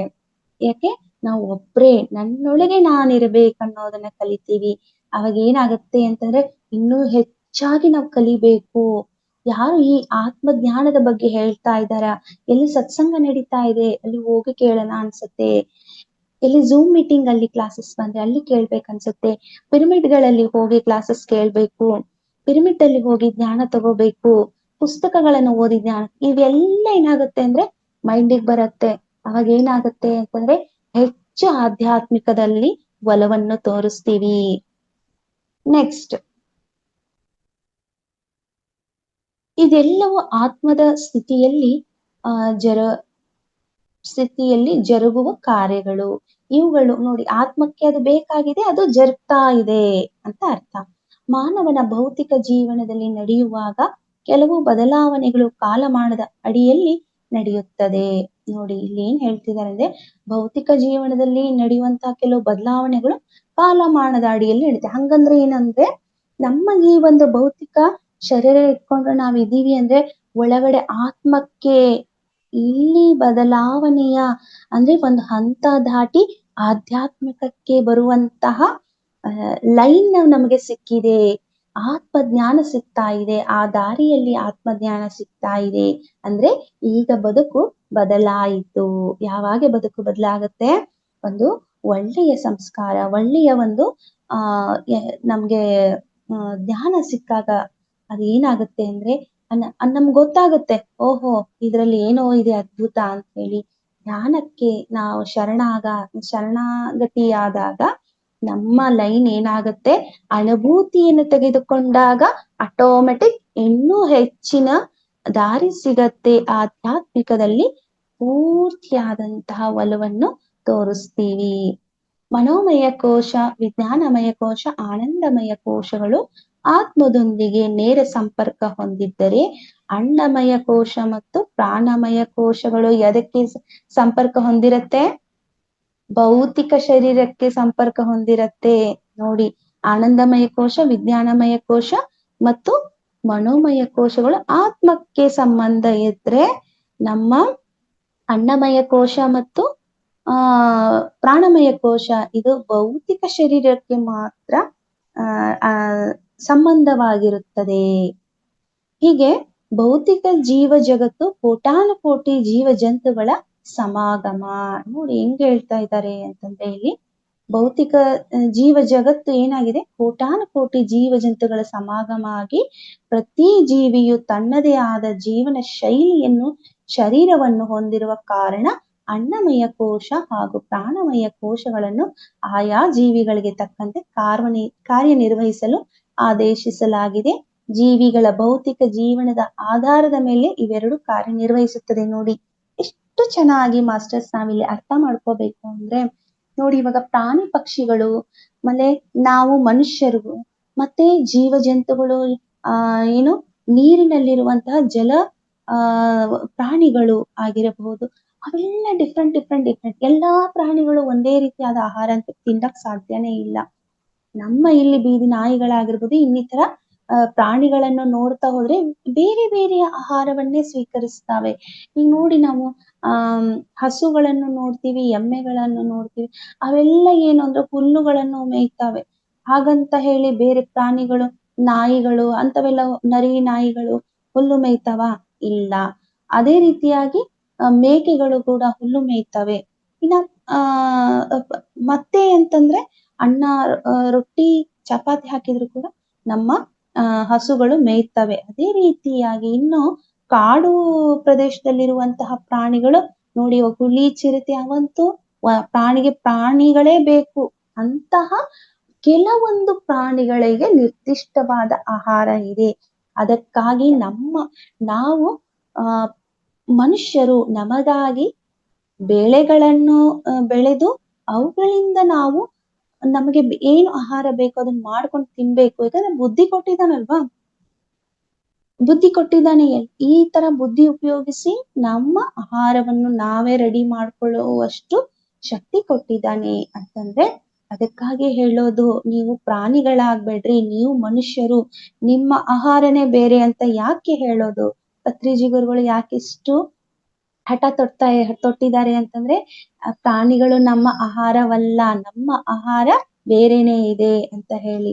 ಅದಕ್ಕಾಗಿ ಆಯಾ ಜೀವಿಗಳಿಗೆ ಆಯಾ ಆಹಾರಗಳೇ ಬೇರೆ ಇರುತ್ತವೆ ಅಂತ ಇಲ್ಲಿ ಹೇಳ್ತಾ ಇದ್ದಾರೆ.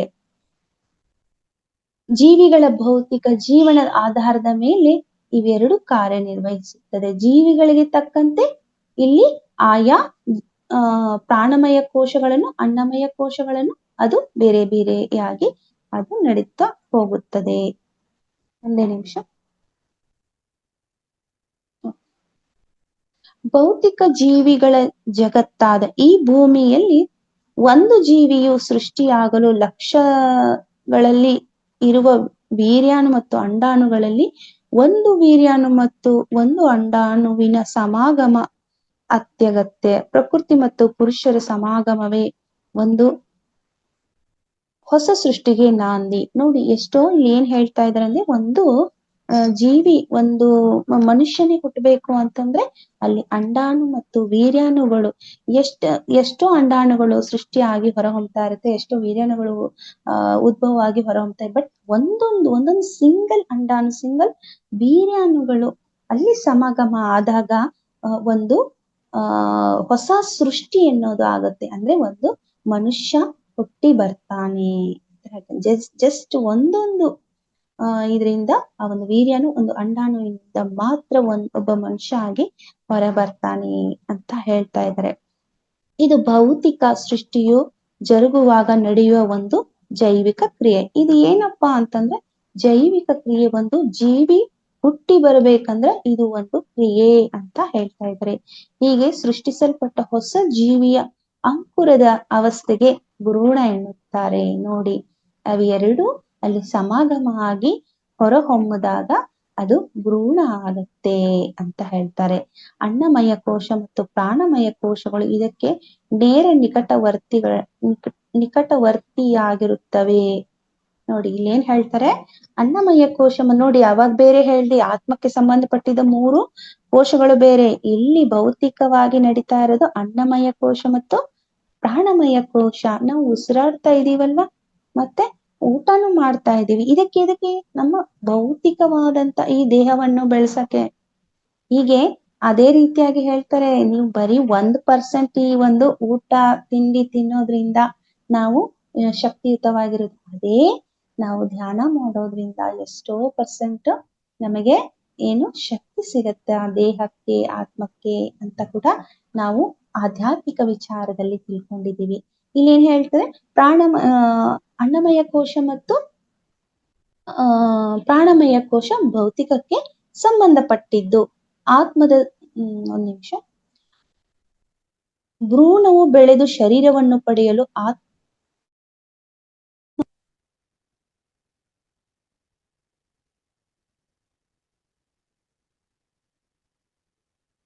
ಮ್ಯಾಮ್ ವಾಯ್ಸ್ ಬ್ರೇಕ್ ಆಗ್ತಿದೆ ಮ್ಯಾಮ್. ಇವಾಗ ಜಸ್ಟ್ ಒಂದ್ 2-3 ಸೆಕೆಂಡ್. ಹೌದಾ? Yes ma'am. ನೋಡಿ, ಇವಾಗ ಆತ್ಮದ ಇಲ್ಲಿ ಏನ್ ಕೊಟ್ಟಿದ್ದಾರೆ ಅಂತಂದ್ರೆ, ಭ್ರೂಣವು ಬೆಳೆದು ಶರೀರವನ್ನು ಪಡೆಯಲು ಆತ್ಮದ ಸ್ಥಿತಿಯಲ್ಲಿ ನಡೆಯುವ ಕ್ರಿಯೆಗಳನ್ನು ತಿಳಿದಿದ್ದೀರಿ. ಆಲ್ರೆಡಿ ಹಿಂದಿನ ಕ್ಲಾಸ್ಗಳಲ್ಲಿ ಬಂದಿದೆ. ಒಂದು ಭ್ರೂಣ ಹೊರಗಡೆ ಬಂದ್ಮೇಲೆ ಒಂದು 5 ತಿಂಗಳಲ್ಲಿ ಆತ್ಮ ಒಂದು ಸೇರ್ಕೊಳ್ಳುತ್ತೆ ಅಂತ ಕೊಟ್ಟಿದ್ರು ಲಾಸ್ಟ್ ಮಂತ್ ಅಲ್ಲಿ ನಾನು ಹೇಳಿದ್ದು. ಯಾರಿಗಾದ್ರೂ ಆ ಒಂದು ವಿಡಿಯೋ ಬೇಕು ಅಂತಂದ್ರೆ ಮೇಡಮ್ ಆಮೇಲೆ ಒಂದು ಗ್ರೂಪ್ ಅಲ್ಲಿ ಹಾಕ್ರಿ ಅಂತ ನಾನು ಕೇಳ್ಕೊತೀನಿ. ಯಾಕಂದ್ರೆ ಎಲ್ರಿಗೂ ಅವಶ್ಯಕತೆ ಇದೆ, ಅದು ಅವ್ರು ತಿಳ್ಕೊಳ್ಳೇಬೇಕು. 5 ತಿಂಗಳಲ್ಲಿ ಆ ಆತ್ಮ ಬಂದು ಸೇರ್ಕೊಳ್ಳುತ್ತೆ. ಮೊದಲೇ ರೆಡಿ ಆಗಿರುತ್ತೆ, ನನಗೆ ಎಲ್ಲಾ ಒಂದು ಪಾರ್ಟ್ಸ್ ರೆಡಿ ಆಗ್ತಾ ಇರತ್ತೆ.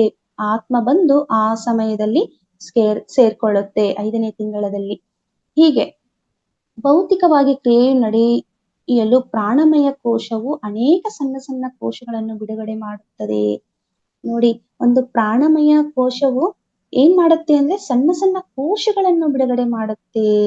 ಹೇಗೆ ಅಂತಂದ್ರೆ, ಭ್ರೂಣ ಅಂಕುರಿಸಿದಾಗಿನಿಂದ ಪ್ರಾರಂಭಗೊಂಡ ಪ್ರಾಣಮಯ ಕೋಶದ ಈ ಕಾರ್ಯವು ಶರೀರವು ಆತ್ಮದಿಂದ ಹೊರತಾಗುವ ಕ್ಷಣದವರೆಗೂ, ನೋಡಿ, ಶರೀರವು ಆತ್ಮದಿಂದ ಹೊರತಾಗುವ ಕ್ಷಣದವರೆಗೂ ತನ್ನ ಕಾರ್ಯವನ್ನು ನಡೆಸುತ್ತಿರುತ್ತದೆ.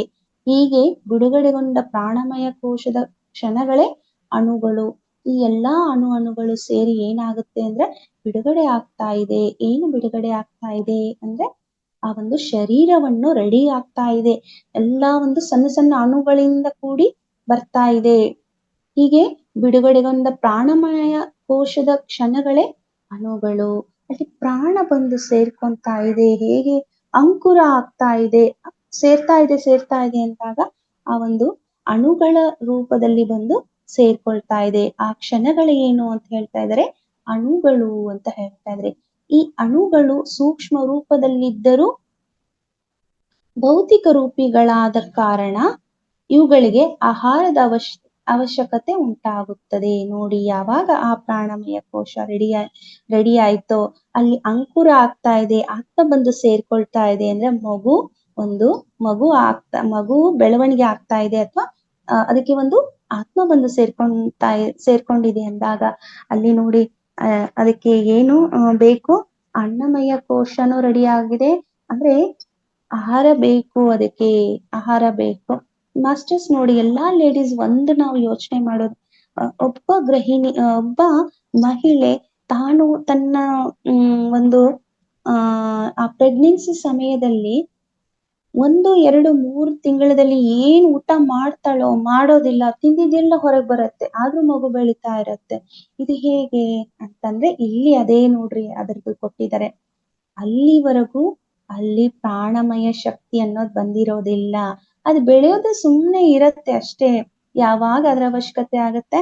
5ನೇ ತಿಂಗಳಿಂದ ಅವಶ್ಯಕತೆ. ಆಲ್ರೆಡಿ ನಾವು 5ನೇ ತಿಂಗಳಂದ್ರೆ ನಾವು ಲೇಡೀಸ್ ಅಲ್ಲಿ ಆ ಒಂದು ಪ್ರೆಗ್ನೆನ್ಸಿ ವುಮೆನ್ ಉಣ್ಣಕ್ಕೆಲ್ಲ ಅವಳು ರೆಡಿ ಆಗ್ತಾ ಇರ್ತಾಳೆ. ಬೇಕು ಅನಿಸ್ತಾ ಇರತ್ತೆ, ತನಗಷ್ಟೇ ಇಲ್ಲ ಒಳಗಡೆ ಇರೋ ಮಗುವಿಗೂ ಆ ಒಂದು ಆಹಾರ ಬೇಕಾಗಿರುತ್ತದೆ. ಆಹಾರ ಇಬ್ಬರಿಗೂ ಹೋಗುತ್ತೆ ಆ ಸಮಯದಲ್ಲಿ. ಈ ಅಣುಗಳು ಒಂದೊಂದು ಅದ್ಭುತ ಶಕ್ತಿ ಉಳ್ಳದ್ದಾಗಿತ್ತು. ನೋಡಿ ಅಲ್ಲಿ ಪ್ರಾಣಮಯ ಶಕ್ತಿ ಅಣುಗಳ ರೂಪದಲ್ಲಿ ಬಂದು ಸೇರ್ಕೊಳ್ತಾ ಇದೆ. ಪ್ರಾಣಮಯ ಅನ್ನೋದು ಆ ಪ್ರಾಣ ಸ್ವಲ್ಪ ಸ್ವಲ್ಪ ಆಗಿ ಬಂದು ಸೇರ್ಕೊಳ್ತಾ, ಅಣುವಿನ ರೂಪ ಅಂದ್ರೆ ಚಿಕ್ಕದಾಗಿ ಸ್ಮಾಲ್ ಪಾರ್ಟಿಕಲ್ಸ್ ಅಂತ ಏನ್ ಹೇಳ್ತೀವಿ ಆ ತರದಲ್ಲಿ ಬಂದು ಆ ಪ್ರಾಣಮಯ ಕೋಶ ರೆಡಿ ಆಗ್ತಾ ಇದೆ ಅಲ್ಲಿ. ಇವುಗಳು ಪರಸ್ಪರ ಬೆಸೆದುಕೊಂಡು ಅಂದ್ರೆ ಆ ಎಲ್ಲಾ ಅಣುಗಳು ಬೆಸೆದುಕೊಂಡಾಗ ಮನೋಮಯ ಕೋಶದ ನಕ್ಷೆಯ ಪ್ರಕಾರ ಎಲ್ಲಿ ನಾವು ಮನೋಮಯ ಕೋಶ ರೆಡಿ ಮಾಡಿಟ್ಟು ಬಂದಿದ್ದೀವಿ, ಅಲ್ಲಿ ಮೇಲೆ ನಕ್ಷೆಯಲ್ಲಿ ರೆಡಿ ಮಾಡಿದೀವಲ್ವಾ, ಮನೋಮಯ ಅಂದ್ರೆ ಯೋಚನೆ ಮಾಡಿ ಏನ್ ರೆಡಿ ಮಾಡಿದೀವಲ್ವಾ, ಹಾಗೆ ಆ ನಕ್ಷೆಯ ಪ್ರಕಾರ ಭೌತಿಕ ರೂಪವನ್ನು ಪಡೆಯುತ್ತಾ ಒಂದು ಶರೀರ ರಚನೆಯನ್ನು ಘನೀಕರಿಸುತ್ತದೆ. ನೋಡಿ ಅವಾಗ ಏನ್ ಘನೀಕರಿಸುತ್ತದೆ ಅಂತಂದ್ರೆ ಆ ಒಂದು ಮಗು ಸೃಷ್ಟಿಯಾಗುತ್ತದೆ ಅಲ್ವಾ.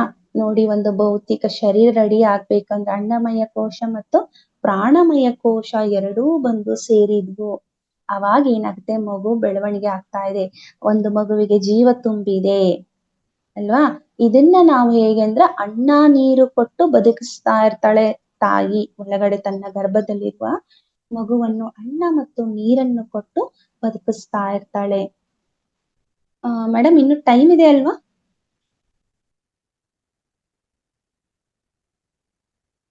ಟೈಮ್ ಇದೆ ಅಲ್ವಾ ಮೇಡಮ್? ಇನ್ನು 4:20 ಗೀತಾ ಮೇಡಮ್ ಕಂಟಿನ್ಯೂ ಮಾಡ್ತೀರಾ ಮ್ಯಾಮ್ ನೀವು? ಹೇಳಿ. ನೆಕ್ಸ್ಟ್ ಕಂಟಿನ್ಯೂ ಮಾಡ್ತೀರಾ ಮ್ಯಾಮ್? ಯಾವಾಗ ಕಂಟಿನ್ಯೂ ಅಂದ್ರೆ? ಮಾತಾಡ್ತೀನಿ ಮ್ಯಾಮ್ ನಿಮ್ಗೆ ಕಾಲ್ ಮಾಡಿ. ನನ್ಗೆ ಮಂಡೇ ಆಗಲ್ಲ, ಮತ್ತೆ ನೋಡ್ಕೊಂಡು ಈ ಮಂತ್ ಬೇಡ ಮ್ಯಾಮ್, ಮತ್ತೆ ನೆಕ್ಸ್ಟ್ ಮಂತ್ ಫಸ್ಟ್ ವೀಕ್ ಅಲ್ಲಿ ತಗೊಂಡ್ಬಿಡಿ ಮ್ಯಾಮ್ ನೀವು. ಇದೊಂದ್ ಸ್ವಲ್ಪ ಇದೆ, ಇದು ಮುಗಿಸಿದ್ಮೇಲೆ ನೆಕ್ಸ್ಟ್ ನಾವು ಡಿಸ್ಕಸ್ ಮಾಡೋಣ ಅಂತ. ನೋಡಿ ಅಲ್ಲಿ ಏನಿದೆ, ಘನರೂಪವಾಗಿ ರೆಡಿ ಆಗ್ತಾ ಇದೆ. ಆ ಒಂದು ಭೌತಿಕ ರೂಪ ತಾಳಿದೆ, ಮಗು ಒಳಗಡೆ ರಚನೆ ಆಗಿದೆ, ಘನೀಕರಿಸುತ್ತದೆ. ಘನರೂಪ ಅಂದ್ರೆ ಘನೀಕರಿಸುತ್ತದೆ, ಆ ಒಂದು ಪಿಂಡ ರೆಡಿ ಆಗಿದೆ. ಅನ್ನಮಯ ಕೋಶವು ಪ್ರಾಣಮಯ ಕೋಶದಿಂದ ರಚಿಸಲ್ಪಟ್ಟು, ನೋಡ್ರಿ ಅನ್ನಮಯ ಕೋಶ ಅನ್ನಮಯ ಕೋಶ ಮತ್ತು ಪ್ರಾಣಮಯ ಕೋಶದಿಂದ ರಚಿಸಲ್ಪಟ್ಟಿದೆ ಅಂತ ಹೇಳ್ತಾ ಇದ್ರೆ, ಪ್ರತಿ ಅಣುವಿಗೂ ಅಗತ್ಯವಾದ ಆಹಾರದ ಶಕ್ತಿಯನ್ನು ಹಂಚುತ್ತಾ ಅವುಗಳ ಕಾರ್ಯದಲ್ಲಿ ನೆರವಾಗುತ್ತದೆ.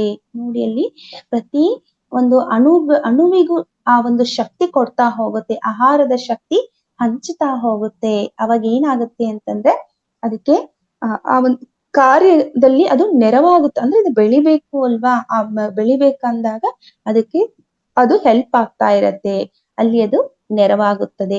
ಭೌತಿಕ ರೂಪಿಗಳಾದ ಅಣುಗಳಿಗೆ ಸೂಕ್ಷ್ಮ ಶಕ್ತಿಯೊಂದಿಗೆ ಪಂಚಭೂತಗಳು, ನೋಡಿ ಇದು ಇಂಪಾರ್ಟೆಂಟ್. ಭೌತಿಕ ರೂಪಿಗಳಾದ ಅಣುಗಳಿಗೆ ಅಲ್ಲಿ ಅಣುಗಳು ಸೃಷ್ಟಿಯಾಗಿ ಎಲ್ಲ ರೆಡಿ ಆಗಿದೆ. ಹೀಗೆ ಸೂಕ್ಷ್ಮ ಶಕ್ತಿಯೊಂದಿಗೆ ಪಂಚಭೂತಗಳ ಶಕ್ತಿಯು ಅಗತ್ಯವಾದ ಕಾರಣ ಭ್ರೂಣಕ್ಕೂ ಮತ್ತು ತಾಯಿಯ ಗರ್ಭದ ನಡುವೆಯೂ ಸಂಪರ್ಕವನ್ನೇರ್ಪಡಿಸಿ ಅದರ ಮೂಲಕ ಪಂಚಭೂತಗಳ ಶಕ್ತಿಯನ್ನು ಪಡೆಯಲು ಸಹಕರಿಸುತ್ತದೆ. ನೋಡಿ, ಒಂದು ತಾಯಿ ಮತ್ತು ಮಗುವಿನ ನಡುವೆ ಆ ಒಂದು ಪಂಚಮಹಾಭೂತಗಳು, ನಾವೇನ್ ಹೇಳ್ತೀವಿ, ಗಾಳಿ, ನೀರು, ಬೆಳಕು, ಆಕಾಶ, ಅಗ್ನಿ ಎಲ್ಲವೂ ಆ ಒಂದು ಮಗುವಿಗೆ ಆ ಸಂಪರ್ಕ ಹೊಂದುತ್ತದೆ. ಯಾವ ರೀತಿಯಾಗಿ ಅಂತ ಅಂದ್ರೆ, ತಾಯಿಗೇನ್ ಬೇಕು? ಬಿಸಿಲು ಬೇಕು, ನೀರು ಬೇಕು, ಎಲ್ಲಾ ಬೇಕು ಅಲ್ವಾ, ಗಾಳಿನೂ ಬೇಕು ಅಲ್ವಾ. ಆ ಒಂದು ಮುಖಾಂತರ ಆ ಒಂದು ಮಗು ಒಳಗಡೆ ಇರೋ ಮಗುವಿಗೆ ತಟ್ಟತ್ತೆ. ಆ ಮಗು ಅಲ್ಲಿ ಏನಾಗುತ್ತೆ ಅಂದ್ರೆ ಅಂಕುರವಾಗಿ ಬೆಳೆದು ಇನ್ನು ಗಾತ್ರ ಹೆಚ್ಚಾಗಿ ತನಗೆ ಏನು ಸದೃಢವಾಗಿ ಬೆಳೆದು ಹೊರಗೆ ಬರಬೇಕು, ಆ ಒಳಗಡೆ ಪ್ರಪಂಚದಲ್ಲಿ ಅದು ಅಷ್ಟು ಅದ್ಭುತವಾಗಿ ಬೆಳೆಯುತ್ತೆ. ತಾಯಿಯ ಗರ್ಭದ ಆಧಾರವನ್ನು ತೆಗೆದುಕೊಳ್ಳದೆ ತಾಯಿಯ ಗರ್ಭದ ಆಧಾರವನ್ನು ತೆಗೆದುಕೊಳ್ಳದೆ ಜನಿಸುವುದು, ತಾಯಿಯ ಗರ್ಭದಲ್ಲಿ ಅಂಕುರಿಸಿ ಮೊಟ್ಟೆಗಳ ರೂಪದಲ್ಲಿ ಹೊರಬಂದು ತಾಯಿಯ ನಂತರ ತಾಯಿಯ ಆರೈಕೆ ಪಡೆದು ಜನಿಸುವುದು, ತಾಯಿಯ ಗರ್ಭದಲ್ಲಿ ಇವೆಲ್ಲ ಏನು ಅಂತಂದ್ರೆ ವಿಶ್ವದ ಅನೇಕ ಜೀವ ಸಂಕುಲಗಳಲ್ಲಿ ಹೊಸ ಜೀವಿಯ ಸೃಷ್ಟಿಯ ಕಾರ್ಯವು 3 ವಿಧದಲ್ಲಿ ನಡೆಯುತ್ತದೆ. ನೋಡಿ, ಇದನ್ನ ಹೇಳೋದನ್ನ ನಾನು ಲೇಟ್ ಆಗಿ ಮಾಡಿದೆ, ಇದನ್ನ ಹೇಳ್ಬೇಕಾಗಿತ್ತು. ಇಲ್ಲಿ ಏನು ಅಂತಂದ್ರೆ ಮೊಟ್ಟೆ ಇಟ್ಟು ಆ ಮಗುವನ್ನ ಹೊರಗಡೆ ತೆಗೆಯೋದು ಬೇರೆ, ಗರ್ಭದೊಳಗೇನೆ ಆ ಮಗುವನ್ನು ಸೃಷ್ಟಿಯಾಗಿ ಹೊರಗಡೆ ಪ್ರಪಂಚಕ್ಕೆ ಬಿಡೋದು ಬೇರೆ. ಪ್ರಾಣಿಗಳದ್ದು ಬೇರೆ. ಕೆಲವೊಂದು ಪ್ರಾಣಿಗಳೆಲ್ಲ ಮನುಷ್ಯರ ಹಾಗೆ ಒಂದು ಮಗು ರೆಡಿಯಾಗಿ ಹೊರಗಡೆ ಬಿಡುತ್ತೆ. ಅದೇ ಕೋಳಿಗಳು, ಇನ್ನು ಕೆಲವೊಂದು ಪಕ್ಷಿಗಳು ಎಲ್ಲ ಏನ್ ಮಾಡ್ತವೆ, ಮೊಟ್ಟೆ ಇಟ್ಟು ಅದರಿಂದ ಅದಕ್ಕೆ ಒಂದು ಕಾವನ್ನು ಕೊಟ್ಟು ಆಮೇಲೆ ಆ ಭ್ರೂಣವನ್ನು ಅಂದ್ರೆ ಮಗುನ್ ಮಾಡಿ ಹೊರಗಡೆ ಬಿಡೋದು, ಈ ರೀತಿಯಾಗಿ ಬರುತ್ತೆ. ಯಾವ ರೀತಿಯಾಗಿ 3 ಅಂಶಗಳು 3 ರೂಪದಲ್ಲಿದೆ ಅಂದ್ರೆ, ತಾಯಿಯ ಗರ್ಭದ ಆಧಾರವನ್ನು ತೆಗೆದುಕೊಳ್ಳದೆ, ಒಳಗಡೆ ತಾಯಿಯ ಗರ್ಭನೇ ಬೇಡ, ಬೇರೆ ರೀತಿಯಾಗಿ ಮಗು ಜನಿಸೋದು ಬೇರೆ, ಆ ಪಕ್ಷಿಗಳ ರೀತಿಯಾಗಿ ತಾಯಿಯ ಗರ್ಭದಲ್ಲಿ ಅಂಕುರಿಸಿ ಮೊಟ್ಟೆಗಳ ರೂಪದಲ್ಲಿ ಹೊರಬಂದು ನಂತರ ತಾಯಿ ಆರೈಕೆ ಪಡೆದು ಜನಿಸುವುದು, ಇದು ಕೂಡ ಅದೇ ರೀತಿಯಾಗಿ ಮೊಟ್ಟೆಗಳ ಆಗಿ ಬಂದು ಹೊರಗಡೆ ಬಂದ್ಮೇಲೆ ಜನಿಸೋದು ಅಂತ ಹೇಳ್ತಿದ್ದಾರೆ. ತಾಯಿಯ ಗರ್ಭದಲ್ಲಿ ಅಂಕುರಿಸಿ ತಾಯಿಯ ಗರ್ಭದಲ್ಲಿ ಪೋಷಣೆಯನ್ನು ಪಡೆದು ಸಂಪೂರ್ಣ ಶರೀರವನ್ನು ಪಡೆದು ನಂತರ ಜನಿಸುವುದು, ಇದು ಮಾನವ ಮತ್ತು ಪ್ರಾಣಿಗಳ ರೀತಿಯಾಗಿ ಈ ತರದಲ್ಲಿ ಜನಿಸ್ತವೆ ಮಕ್ಕಳು. ಓಕೆ, ಇನ್ನೊಂದು 2 ನಿಮಿಷ ಮುಗಿಸ್ಬಿಡ್ತೀನಿ, ಮತ್ತೆ ನೆಕ್ಸ್ಟ್ ಕ್ಲಾಸ್ಗಳಲ್ಲಿ ಮತ್ತೆ ಇದನ್ನ ಕಂಟಿನ್ಯೂ ಮಾಡೋಣ. ಮೊದಲ ವಿಧಾನವನ್ನು ಸಾಮಾನ್ಯವಾಗಿ ಜಲಚರಗಳು ಅನುಸರಿಸುತ್ತವೆ. ಇವುಗಳ ನವ ಸೃಷ್ಟಿಯನ್ನು ಮಾಡುವ ಸಲುವಾಗಿ ತಮ್ಮ ವೀರ್ಯ ಮತ್ತು ಅಂಡಾಣುಗಳನ್ನು ಚಲಿಸುವ ನೀರಿನಲ್ಲಿ ವಿಸರ್ಜಿಸುತ್ತವೆ.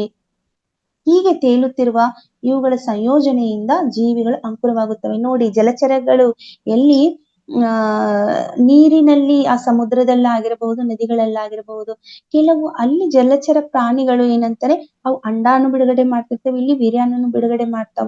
ಅದು ನೆಕ್ಸ್ಟ್ ಏನಾಗತ್ತಂತ ಹೇಳ್ತಿದ್ದಾರೆ, ನೀರಿನಲ್ಲಿ ವಿಸರ್ಜಿಸುತ್ತದೆ.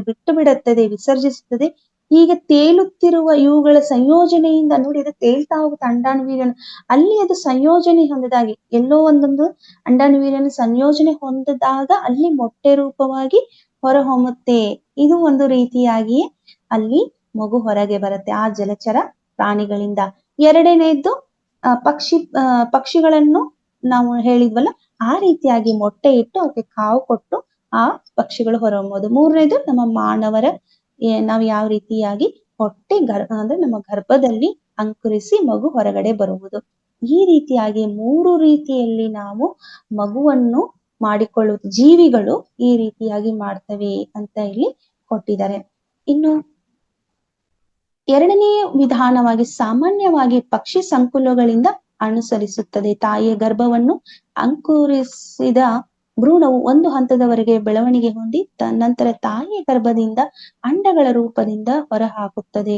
ತದನಂತರ ತಾಯಿಯ ಶರೀರದ ಶಾಖದ ಆರೈಕೆಯನ್ನು ಪಡೆದು ಶರೀರ ರಚನೆಯಾದ ನಂತರ ಅಂಡಗಳಿಂದ ಹೊರ ಬರುತ್ತದೆ. ಇದೇ ಪಕ್ಷಿಗಳದ್ದು. 3ನೇದು ವಿಧಾನವನ್ನು ಪ್ರಾಣಿ ಸಂಕುಲಗಳನ್ನೊಳಗೊಂಡ ಸೃಷ್ಟಿಯ ಶ್ರೇಷ್ಠ ಜೀವಿ ಎನಿಸಿಕೊಂಡ ಮಾನವನಿಂದಲೂ ಅನುಸರಿಸಲ್ಪಡುತ್ತದೆ. ಈ ವಿಧಾನದಲ್ಲಿ ನವಜೀವಿಗೆ ತಾಯಿಯೊಂದಿಗೆ ನಿಕಟ ಸಂಬಂಧವಿರುತ್ತದೆ. ನವಜೀವಿಯ ಹೊಕ್ಕಳ ಬಳ್ಳಿಯೊಂದಿಗೆ ಬೆಸೆದುಕೊಂಡಿದ್ದು ಇದರ ಬೆಳವಣಿಗೆಗೆ ಅಗತ್ಯವಾದ ಪೋಷಕಾಂಶಗಳು ರವಾನಿಸಲ್ಪಡುತ್ತದೆ. ನೋಡಿ, ಮಗು ಒಳಗಡೆ ಇದ್ದಾಗ ಅವಶ್ಯಕವಾದ ಪೋಷಕಾಂಶಗಳು ಒಳಗಡೆ ಹೋಗಿ ಆ ಮಗು ಅಂಕುರಗೊಂಡು ಮಗುವಾಗಿ ಹೊರಗೆ ಬರೋದು ನಮ್ಮ ಈ ಮನುಷ್ಯರ ಈ ರೀತಿಯಾಗಿ ನಮ್ಮ ಮಗು ಹೊರಗೆ ಬರುತ್ತೆ ಅಂತ ಹೇಳ್ತಾ ಇದ್ದಾರೆ. ಓಕೆ, ಇಲ್ಲಿ ನಾವು ಇಷ್ಟನ್ನು ತಿಳ್ಕೊಳ್ಳೋಣ. ಇನ್ನು ಸಮಯ ಮುಗಿದು ಹೋಗಿದೆ, ತಿಳ್ಕೊಳ್ಳೋದು ಇನ್ನೂ ಇದೆ. ಇನ್ನು ನನಗೆ ಇದು 3 ಕ್ಲಾಸ್ ಆದ್ರೂ ಬೇಕೇ ಬೇಕು ಇದು ತಿಳ್ಕೊಳ್ಳೋದು, ಅಷ್ಟು ಇದೆಲ್ಲ ತುಂಬಾ ಚೆನ್ನಾಗಿದೆ. ನೆಕ್ಸ್ಟ್ ಕ್ಲಾಸ್ಗಳಲ್ಲಿ ತಿಳ್ಕೊಳ್ಳೋಣ. Thank you so much. ಎಲ್ರಿಗೂ ಧನ್ಯವಾದಗಳು. ಪತ್ರಿಜಿ ಗುರುಗಳಿಗೆ ಅನಂತ ಧನ್ಯವಾದಗಳನ್ನು ಸಲ್ಲಿಸುತ್ತಾ ಅದೇ ರೀತಿಯಾಗಿ ರಂಗನಾಥ್ ಸರ್ಗೂ ಧನ್ಯವಾದಗಳನ್ನು ತಿಳಿಸ್ತಾ ಇದ್ದೀನಿ. ಥ್ಯಾಂಕ್ ಯು ಸೋ ಮಚ್ ಎಲ್ರಿಗೂ. Thank you Geetha madam and ಎಲ್ಲ ವರ್ಕ್ ಮಾಡ್ತಾ ಇರೋಂತ ಎಲ್ಲ ಈ ಮಹಾವತಾರ್ ಫೌಂಡೇಶನ್ ಅಲ್ಲಿ ಯಾರೆಲ್ಲ ಈ ಒಂದು ತಮ್ಮ ಸೇವೆಯನ್ನು ಮಾಡ್ತಾ ಇದ್ರೆ ಎಲ್ಲರಿಗೂ ಧನ್ಯವಾದಗಳು, ಕೃತಜ್ಞತೆಗಳು. ಥ್ಯಾಂಕ್ ಯು ಎಲ್ಲರೂ ವೀಕ್ಷಿಸುವಂತ ಎಲ್ಲರಿಗೂ ಧನ್ಯವಾದ. Yes ma'am, thank you so much ma'am. ನಾವು ದೇಹ ಸ್ವರೂಪಿಗಳಲ್ಲ, ಆತ್ಮ ಸ್ವರೂಪಿಗಳಂತ ತಿಳ್ಕೊಂಡಿವಿ ನಾವು ಇಲ್ಲಿ. ಮತ್ತೆ ಪ್ರಾಣಿಗಳು ಯಾವ ರೀತಿ ಮಗುವನ್ನ ಇದ್ ಮಾಡ್ತವೆ, ಮತ್ತೆ ಮನುಷ್ಯರು ಹೇಗೆ, ಜಲಚರಗಳಿಗೆ ಯಾವ ಅಂತಂದೇಳಿ ಹಲವಾರು ವಿಷಯಗಳನ್ನ ನಮ್ಗಿಲ್ಲಿ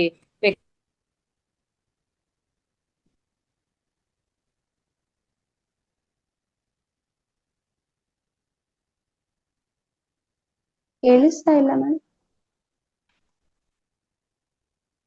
ಗೀತಾ ಮೇಡಮ್ ನಿಮ್ದು ಸ್ಟಕ್ ಆಗಿದೆ.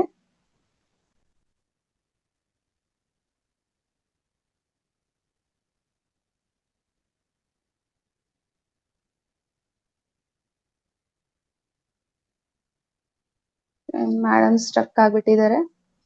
ಓಕೆ ಮಾಸ್ಟರ್ಸ್, ಯಾರಾದ್ರೂ ಏನಾದ್ರು ಕೇಳ್ಬೇಕು ಅನ್ನೋದಿದ್ರೆ ಕೇಳಿ, ಸಮಯನೂ ಆಗಿದೆ.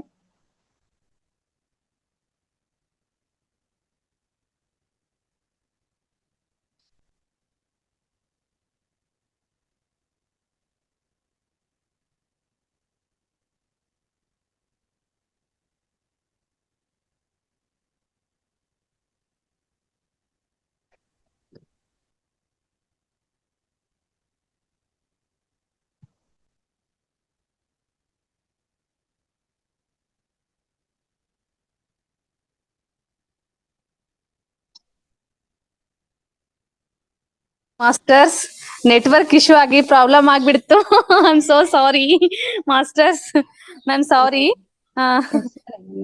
ಮಾಸ್ಟರ್ಸ್, ಇವತ್ತಿನ ಕ್ಲಾಸ್ ಹೇಗಿತ್ತು ಅಂತೇಳಿ ಯಾರಿಗಾದ್ರೂ ಪ್ರಶ್ನೋತ್ತರ ಆಗಿರ್ಬೋದು, ಮತ್ತೆ ಇವತ್ತಿನ ಕ್ಲಾಸ್ ಬಗ್ಗೆ ಅನಿಸಿಕೆ ಆಗಿರ್ಬೋದು ಮಾಸ್ಟರ್ಸ್ ಹ್ಯಾಂಡ್ ರೈಸ್ ಮಾಡಿ ದಯಮಾಡಿ ಹೇಗಿತ್ತು ಕ್ಲಾಸ್ ಅಂತ ಹೇಳಿ ಮಾಸ್ಟರ್ಸ್. ಲಕ್ಷ್ಮೀದೇವಿ ಪಂಡಿತ್ ಮ್ಯಾಮ್.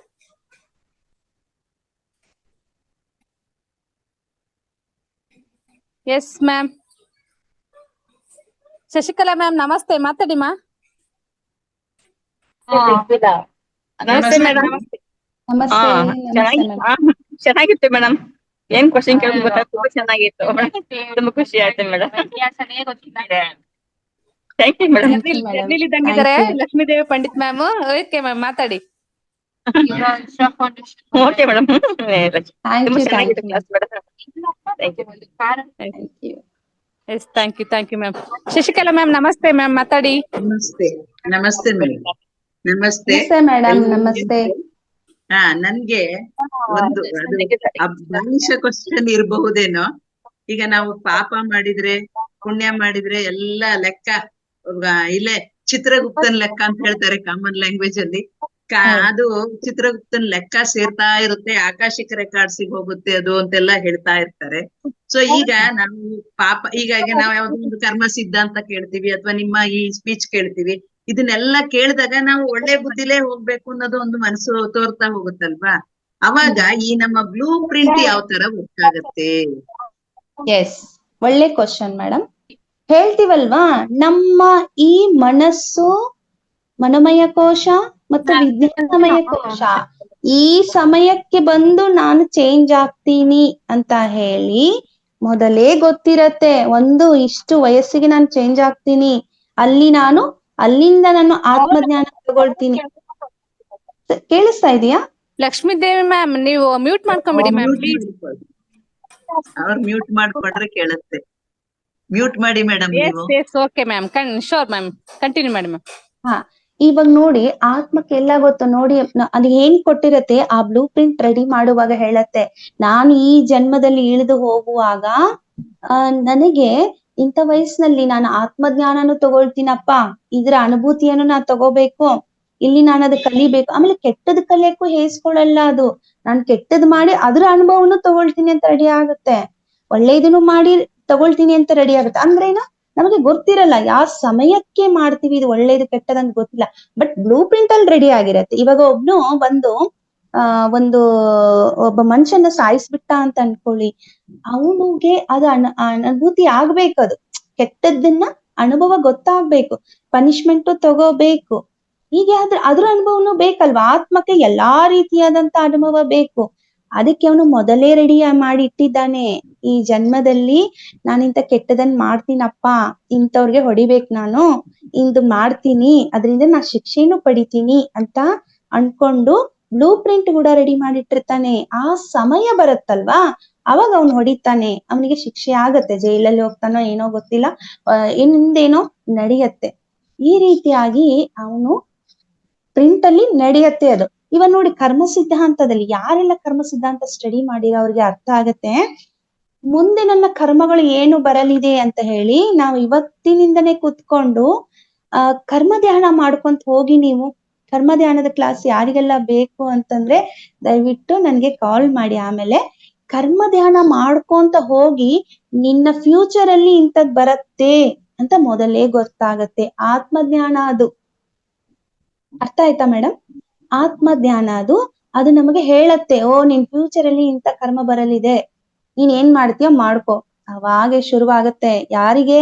ನಾವು ಧ್ಯಾನಿಗಳಾಗಿ ಇಷ್ಟು ಕರ್ಮಗಳ ಏನೇನೆಲ್ಲ ನಾವು ಅನುಭವಿಸ್ತೀವಿ ತಿಳ್ಕೊಳ್ಳೋಣ ಅಂತ ಹೇಳಿ ಅದಕ್ಕೆಲ್ಲ ನಾವ್ ಏನ್ ಮಾಡ್ಬೇಕು, ಕುತ್ಕೊಂಡು ಕರ್ಮ ಧ್ಯಾನ ಮಾಡಿದಾಗ, ಓ ಇಂಥದ್ದಾಗಿದೆಯಾ, ಇದಕ್ ನಾನು ಕ್ಷಮಾಪಣೆ ಕೇಳೋಣ, ಎಲ್ಲಾ ಆತ್ಮಗಳನ್ನು ಕರೆದು ಕ್ಷಮಾಪಣೆ, ಇವೆಲ್ಲ ಕರ್ಮ ಸಿದ್ಧಾಂತದಲ್ಲಿ ಬರುತ್ತೆ ಮೇಡಮ್. ಹೀಗೆ ಬ್ಲೂ ಪ್ರಿಂಟ್ ಅಲ್ಲಿ ರೆಡಿ ಆಗಿದೆ, ಬಟ್ ನಮಗ್ ಗೊತ್ತಿಲ್ಲ, ಭೌತಿಕ ಶರೀರಕ್ಕೆ ಗೊತ್ತಿಲ್ಲ. ಓಕೆ, ಇಲ್ಲಿ ನಡೆದಾಗಲೇ ಅಲ್ಲಿ ಟ್ಯಾಲಿ ಆಗತ್ತೆ. ಇಲ್ಲಿ ಆ ಕಾರ್ಯ ನಡೆದಾಗ ಒಳ್ಳೆ ಕೆಲಸ. ಇವಾಗ ನೋಡಿ, ನೀವು ಧ್ಯಾನಕ್ಕೆ ಬಂದ್ಬಿಟ್ರಪ್ಪ, ಯಾರೋ ಮಾತ್ ಕೇಳಿ ಧ್ಯಾನ ಮಾಡಪ್ಪ, ನೀನು ಧ್ಯಾನ ಮಾಡಿದ್ರೆ ನಿನಗೆ ಒಳ್ಳೆ ಆರೋಗ್ಯ ಸಿಗುತ್ತೆ. ಅವನ ಆರೋಗ್ಯ ಸರಿ ಇಲ್ಲ ಅಂದಾಗ ನೀ ಧ್ಯಾನ ಮಾಡು, ಒಳ್ಳೆ ಆರೋಗ್ಯ ಸಿಗುತ್ತೆ ಅಂದ್ರೆ ಅವನಿಗೆ ಮನಸ್ಸಿಗೆ ಬರುತ್ತೆ ಅದು, ಓ ನಾ ಬಂದು ಧ್ಯಾನ ಮಾಡ್ಬೇಕು ಅಂತ.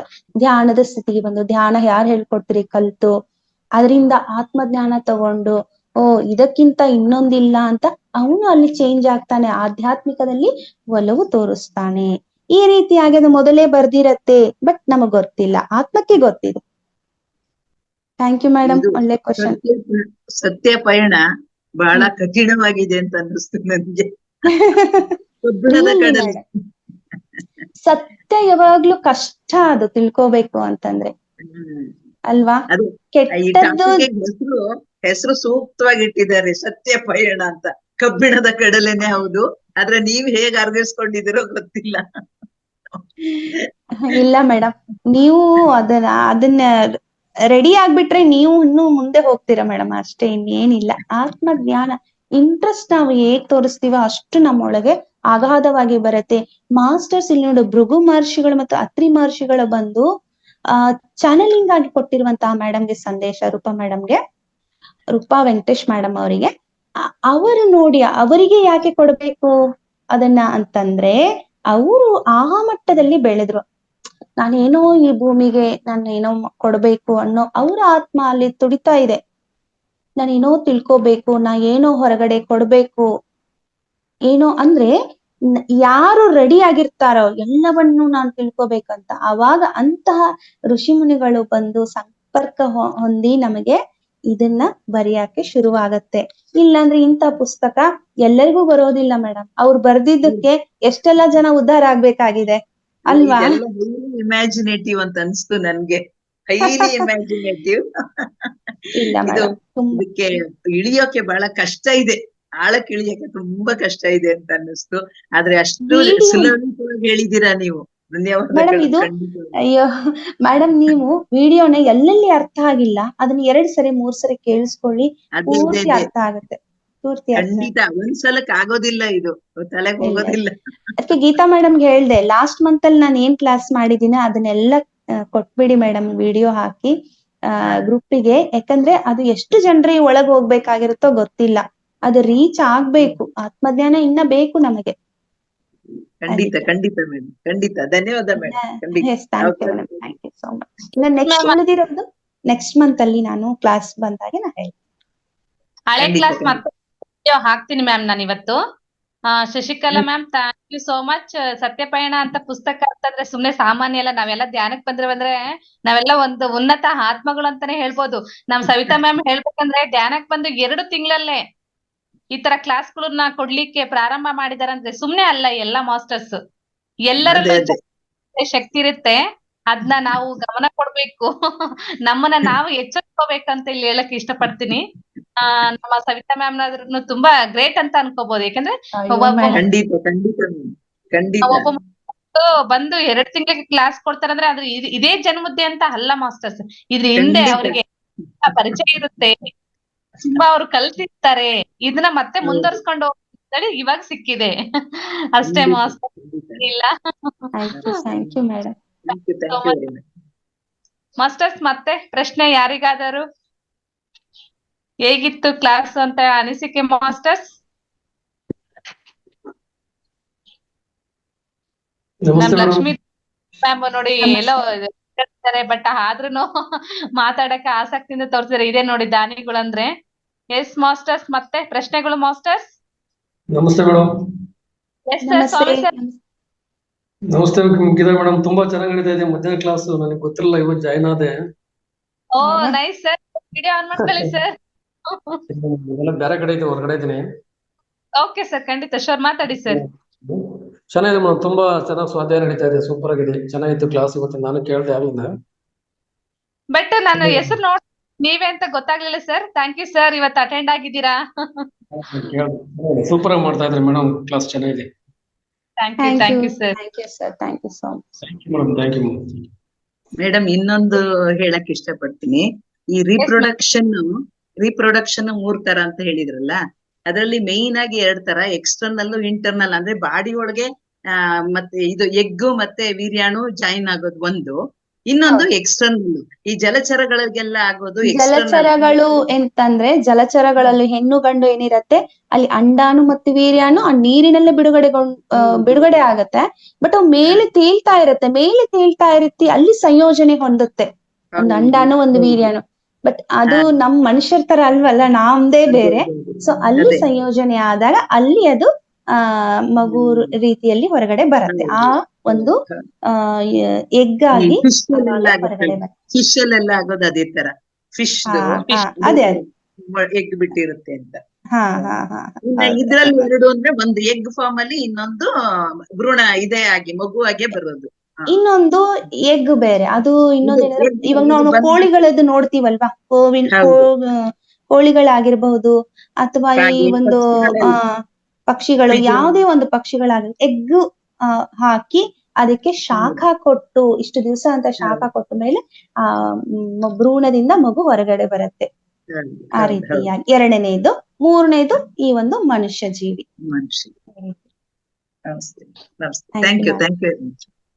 ಯಾರು ಮೇಡಮ್ ಹ್ಯಾಂಡ್ ರೈಸ್ ಮಾಡಿದ್ರು? Yes ma'am, Shailaja M ma'am, ನಮಸ್ತೆ, ಮಾತಾಡಿ ಮಾ. Yes ma'am. ನಮಸ್ತೆ ಮೇಡಮ್. ಗೀತಾ ಮೇಡಮ್ ನಮಸ್ತೆ. ನಮಸ್ತೆ, ಹೇಳಿ ಮೇಡಮ್. ಸವಿತಾ ಮೇಡಮ್, ತುಂಬಾ ಚೆನ್ನಾಗಿತ್ತು ಮೇಡಮ್ ಕ್ಲಾಸು ಇವತ್ತಿಂದು. ಅಂದ್ರೆ ಇದು ಹೆಂಗೆ ಅನಿಸ್ತಾ ಇದೆ ಅಂದ್ರೆ, ಜಗತ್ತಿನಲ್ಲೇ ಒಂದು ಅತ್ಯುನ್ನತವಾದ ಜ್ಞಾನ ಇದು ಆತ್ಮಜ್ಞಾನ ಅಂದ್ರೆ. ಅಂತ ಜ್ಞಾನದ ಬಗ್ಗೆ ತುಂಬಾ ಅಂದ್ರೆ ಎಷ್ಟು ನೀಟಾಗಿ ಹೇಳ್ಕೊಡ್ತಾ ಇದ್ದೀರಾ ಅಂದ್ರೆ, ಅದು ಅಂದ್ರೆ ಪ್ರತಿಯೊಂದು ವರ್ಡ್ ಅನ್ನ ತಲೆಗೆ ಅಂದ್ರೆ ಒಂಥರ ಬಿಟ್ಟು ಹೋಗಕ್ ಮನಸ್ಸು ಬರ್ತಾ ಇಲ್ಲ, ಆ ತರ ಗ್ರಾಸ್ಪ್ ಆಗ್ತಾ ಇದೆ ಮ್ಯಾಮ್. ತುಂಬಾ ಚೆನ್ನಾಗಿತ್ತು ಕ್ಲಾಸು. ಅದೇ ಕಂಟಿನ್ಯೂಷನ್ ನಾವು ನಡೀತಾ ಇರೋದು ಸತ್ಯ ಪಯಣ. ಇದು ರಿಯಲಿ ಪ್ರತಿಯೊಬ್ಬರು ಜೀವನ ಇದರಲ್ಲಿ ಅಡಗಿದೆ ಅಷ್ಟೇ. ಹೌದು, ಖಂಡಿತ ಮೇಡಮ್. ಅಂದ್ರೆ ನಮ್ ಬಗ್ಗೆ, ಅದು ಆತ್ಮನ ಬಗ್ಗೆ ತಿಳ್ಕೊಳ್ಳೋದಂದ್ರೆ ಅದಕ್ಕೆ ಅಂದ್ರೆ ಕೊನೆನೇ ಇಲ್ಲ ಅಲ್ವಾ? ಎಷ್ಟು ತಿಳ್ಕೊಂಡ್ರೇನು ಕಡಿಮೆನೆ. ಇದು ಕೊನೆ ಇಲ್ಲದ ಪಯಣ ಅಂತೀವಲ್ಲ, ಆತರ ಇದೆ ಆತ್ಮಜ್ಞಾನ ಅಲ್ವಾ? ತುಂಬಾ ಇದೆ ಆತ್ಮಜ್ಞಾನ.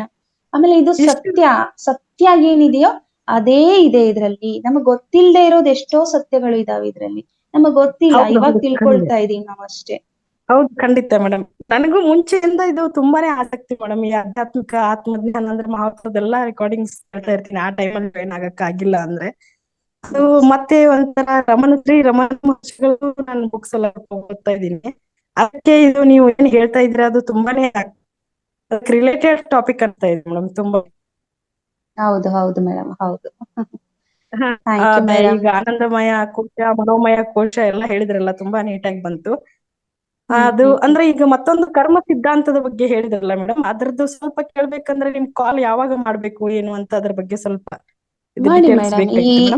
ಈ ಕ್ಲಾಸ್ ಆಗುತ್ತಲ್ವಾ, ಆಮೇಲೆ ನೀವು ಮಾತಾಡಿ. ಮಾರ್ನಿಂಗ್ 10 ಗಂಟೆ ಮೇಲೆ ಈವ್ನಿಂಗ್ ವರೆಗೂ ಯಾವಾಗಾದ್ರೂ ಮಾತಾಡಿ. ಕ್ಲಾಸ್ ಓಕೆ ಮುಗಿದ್ಮೇಲೆ ಮೇಡಮ್. ಯಾವಾಗ ಮತ್ತೆ ನಿಮ್ಮ ಕರ್ಮ ಸಿದ್ಧಾಂತ ಅಂದ್ರೆ ನಾವು ಕ್ಲಾಸಸ್ ಬೇಕಂದ್ರೆ ಕ್ಲಾಸಸ್ ಕೊಡ್ತಾ ಇರ್ತೀನಿ. ನನ್ನ ಗ್ರೂಪ್ ಏನಿದೆ ಅಲ್ವಾ, ನನ್ನ ಕ್ಲಾಸಸ್ ಕೊಡ್ತಾ ಇರ್ತೀನಿ, ಅಲ್ಲಿ ಜಾಯಿನ್ ಆಗ್ಬೋದು. ಅದನ್ನ ಹೇಳಿದೆ ನಾನು.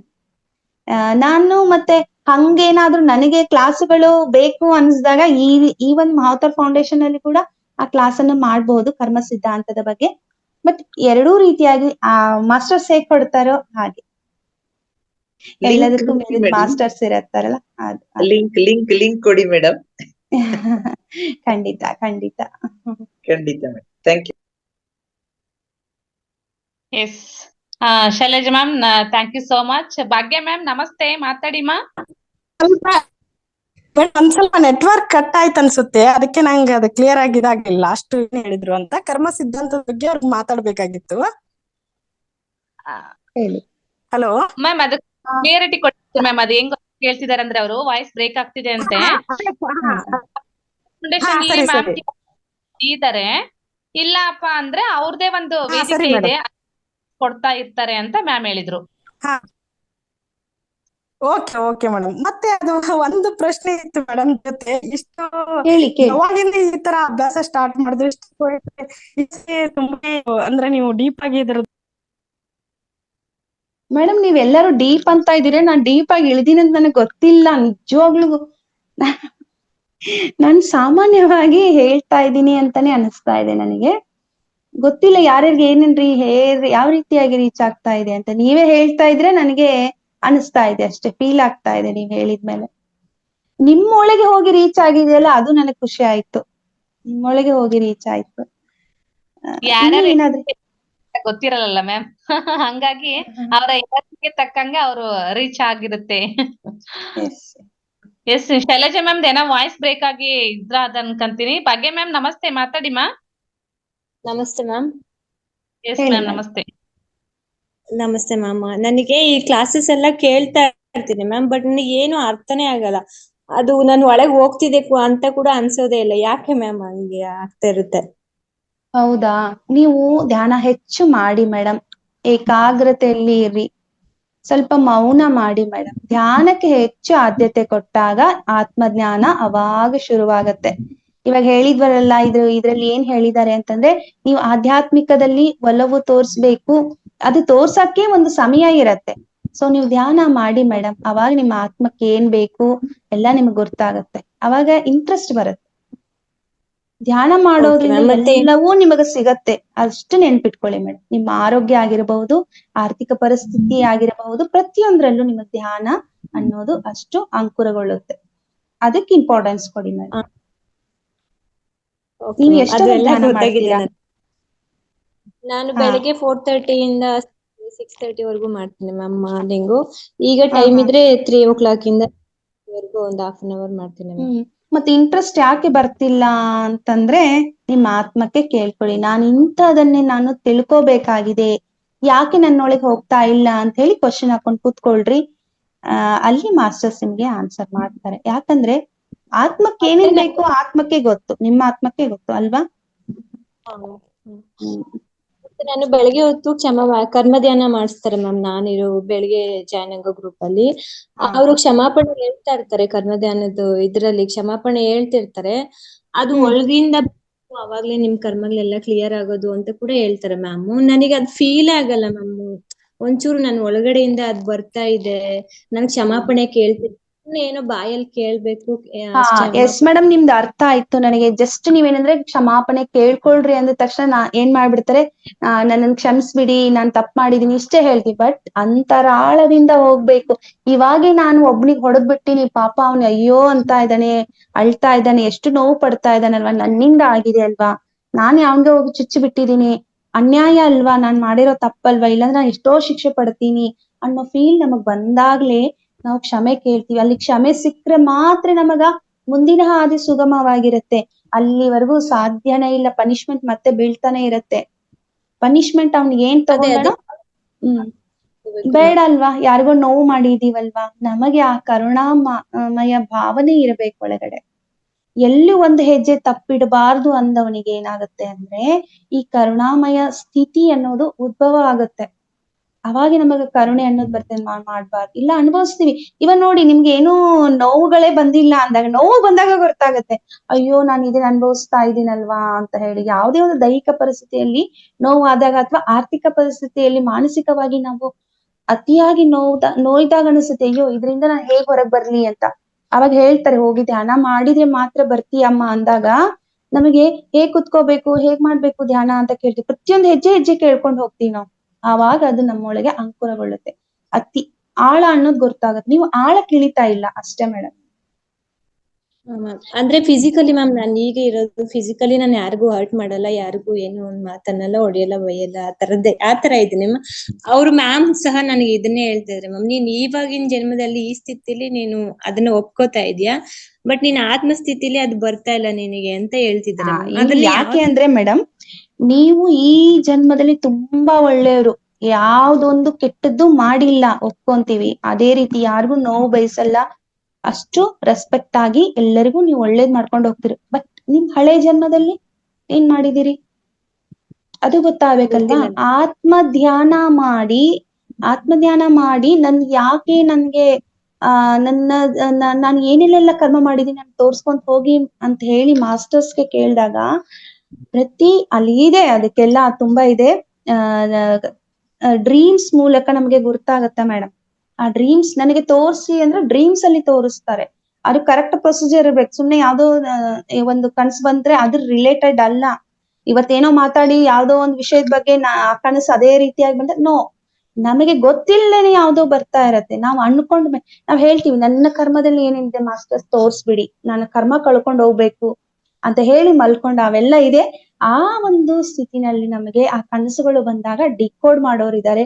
ಆ ಡಿಕೋಡ್ ಮಾಡಿದಾಗ ನಿಮ್ಮ ಕರ್ಮ ಏನನ್ನೋದು ಕ್ಲಿಯರ್ ಗೊತ್ತಾಗತ್ತೆ. ತುಂಬಾ ಇದೆ ಮೇಡಮ್ ಇದು ಕರ್ಮ ಸಿದ್ಧಾಂತ, ಸಣ್ಣದಲ್ಲ, ತುಂಬಾ ಇದೆ. ಇದಕ್ಕೆಲ್ಲ ಒಂದು ಕ್ಲಾಸ್ ಅಲ್ಲಿ ಕೂಡ ಹೇಳಕ್ ಆಗಲ್ಲ.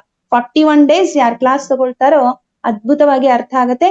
ಅಷ್ಟೇ ಅಲ್ಲ, ಯಾರು ಅನುಭವವನ್ನು ಪಡೆದು ಅದರಲ್ಲಿ ಅನುಭವಿಸಿ ಹೇಳ್ತಾರಲ್ವಾ, ಯಾವ ಮಾಸ್ಟರ್ ಅನುಭವಿಸಿ ಹೇಳ್ತಾರಲ್ಲ ಅವರಿಂದ ಜ್ಞಾನ ತಗೊಳ್ಳಿ ಮೇಡಮ್, ನಿಮ್ಗೆ ಕರ್ಮ ಸಿದ್ಧಾಂತ ಅಲ್ಲಿ ಅರ್ಥ ಆಗತ್ತೆ. ಖಂಡಿತ ma'am, thank you ma'am, thank you so much. ಯಾರಿಗಾದ್ರೂ ನಾನು ಇನ್ನೊಂದು ನನ್ನ ರೀತಿಯಲ್ಲಿ ನಾನು ಕರ್ಮ ಸಿದ್ಧಾಂತದ ಬಗ್ಗೆ ನನ್ನ ಕ್ಲಾಸ್ಗಳಲ್ಲಿ ನಾನು ಸ್ಟಾರ್ಟ್ ಮಾಡ್ತಾ ಇರ್ತೀನಿ, ಓನ್ ಕ್ಲಾಸ್ಗಳಲ್ಲಿ. ಯಾರಿಗಾದ್ರೂ ಕರ್ಮ ಸಿದ್ಧಾಂತ ಬೇಕು ಅಂದ್ರೆ ನೀವು ನನ್ಗೆ ಕಾಲ್ ಮಾಡ್ಬೋದು, ಓಕೆನಾ?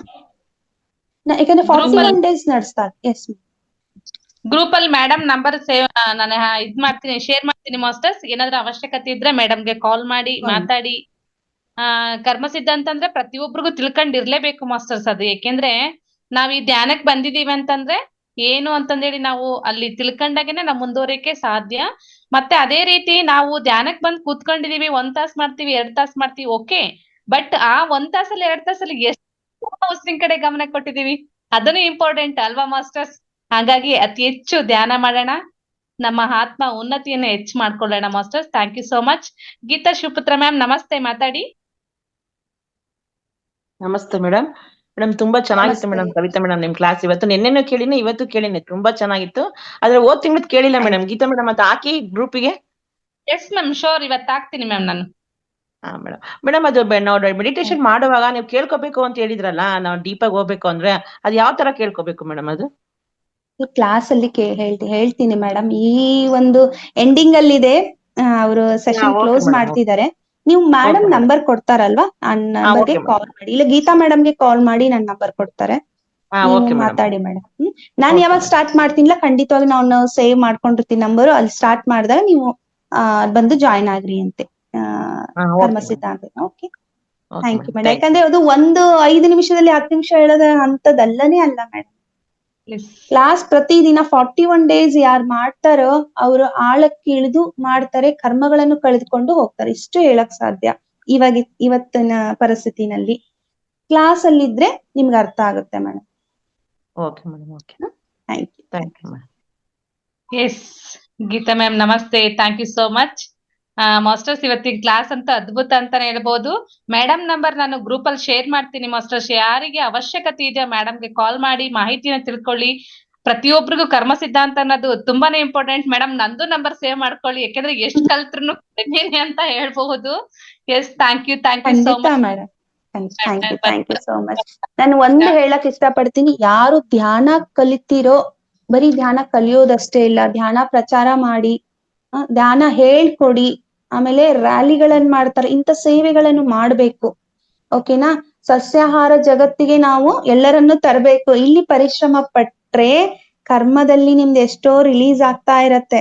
ಓಕೆ, ಮತ್ತೆ ಕರ್ಮ ಸಿದ್ಧಾಂತವನ್ನು ಕೂಡ ಅಭ್ಯಾಸ ಮಾಡ್ಬೇಕು. ಹೆಜ್ಜೆ ಹೆಜ್ಜೆಗೂ ಕರ್ಮ ಒಳ್ಳೆ ಮಾಡ್ತಿದ್ದೀನಾ ಕೆಟ್ಟದ್ ಮಾಡ್ತೀನಿ, ಇದು ಇಂಪಾರ್ಟೆಂಟ್ ಇದೆ. ಧ್ಯಾನದ ಜೊತೆಗೆ ಇದು ಕೂಡ ತುಂಬಾ ಇಂಪಾರ್ಟೆಂಟ್. ಒಬ್ಬ ಆತ್ಮಸ್ಥಿತಿಯಲ್ಲಿ ಇದ್ಕೊಂಡು ಮಾತಾಡುವಂಥದ್ದು ಮತ್ತು ಪೂರ್ಣ ನಮ್ಮ ಮೂಲ ಚೈತನ್ಯಕ್ಕೆ ಸೇರ್ಕೋಬೇಕು ಅಂದ್ರೆ ಈ ರೀತಿಯಾಗಿ ನಾವು ಕರ್ಮ ಸಿದ್ಧಾಂತವನ್ನು ಪರ್ಫೆಕ್ಟ್ ಆಗಿ ಮಾಡ್ಕೊಂಡು ಹೋಗ್ಬೇಕು ಮಾಸ್ಟರ್ಸ್. ಓಕೆ, ಎಲ್ರು ಕರ್ಮ ಸಿದ್ಧಾಂತನು ನಾವು ಮಾಡ್ಲೇಬೇಕು, ಅದನ್ನ ತಿಳ್ಕೊಬೇಕು, ನಡ್ಕೋಬೇಕು. Thank you so much. Yes ma'am, ಇದರ ಮುಂದಿನ ಭಾಗ ಇನ್ನೂ ಅದ್ಭುತ ಮಾಸ್ಟರ್ಸ್. ಎಲ್ರು ಆಸಕ್ತಿಯಿಂದ ಭಾಗವಹಿಸ್ಬೇಕು ಮಾಸ್ಟರ್ಸ್, ಯಾಕಂದ್ರೆ ಈ ತಿಂಗಳಲ್ಲಿ 2 ಕ್ಲಾಸ್ ತುಂಬಾ ಚೆನ್ನಾಗಿತ್ತು, ಅದ್ಭುತವಾಗಿತ್ತು. ಮತ್ತೆ ಕಳೆದ ತಿಂಗಳಲ್ಲಿ ನಡೆದಿರಂತಹ ತರಗತಿ ಕ್ಲಾಸ್ ಸಹ ಇವತ್ತು ನಾನು ಶೇರ್ ಮಾಡ್ತೀನಿ ಮಾಸ್ಟರ್ಸ್. ಅದನ್ನು ಕೇಳಿ, ಈ ವಿಡಿಯೋಗಳನ್ನು ಕೇಳಿ ಮಾಸ್ಟರ್ಸ್. ತುಂಬಾ ಚೆನ್ನಾಗಿ ಅದು ಅರ್ಥ ಆಗುತ್ತೆ, ಯಾಕಂದ್ರೆ ಒಂದ್ಸಲ ಕೇಳಿದ್ರೆ ಅರ್ಥ ಆಗಲ್ಲ ಮಾಸ್ಟರ್ಸ್. ಇದು 2-3 ಸತ ಮನನ ಮಾಡ್ಕೊಂಡ್ರೆ ಮಾತ್ರ ಅದ್ಭುತವಾಗಿದೆ class. Okay, thank you so much ma'am. Thank you master. ಅದ್ಭುತವಾದ ಜ್ಞಾನ ಅಂತ ಹೇಳ್ಬೋದು. ಮಹತಾರ್ ಫೌಂಡೇಶನ್ ಅವ್ರ ಸಿಬ್ಬಂದಿಗಳು ಅದ್ಭುತವಾದ ಮ್ಯೂಸಿಕ್ ಹಾಕಿ ನಮಗೆ ಅದ್ಭುತವಾದ ಜ್ಞಾನವನ್ನು ಮಾಡಿಸಿದ್ದಾರೆ, ಅವ್ರಿಗೂ ಸಹ ಧನ್ಯವಾದಗಳು.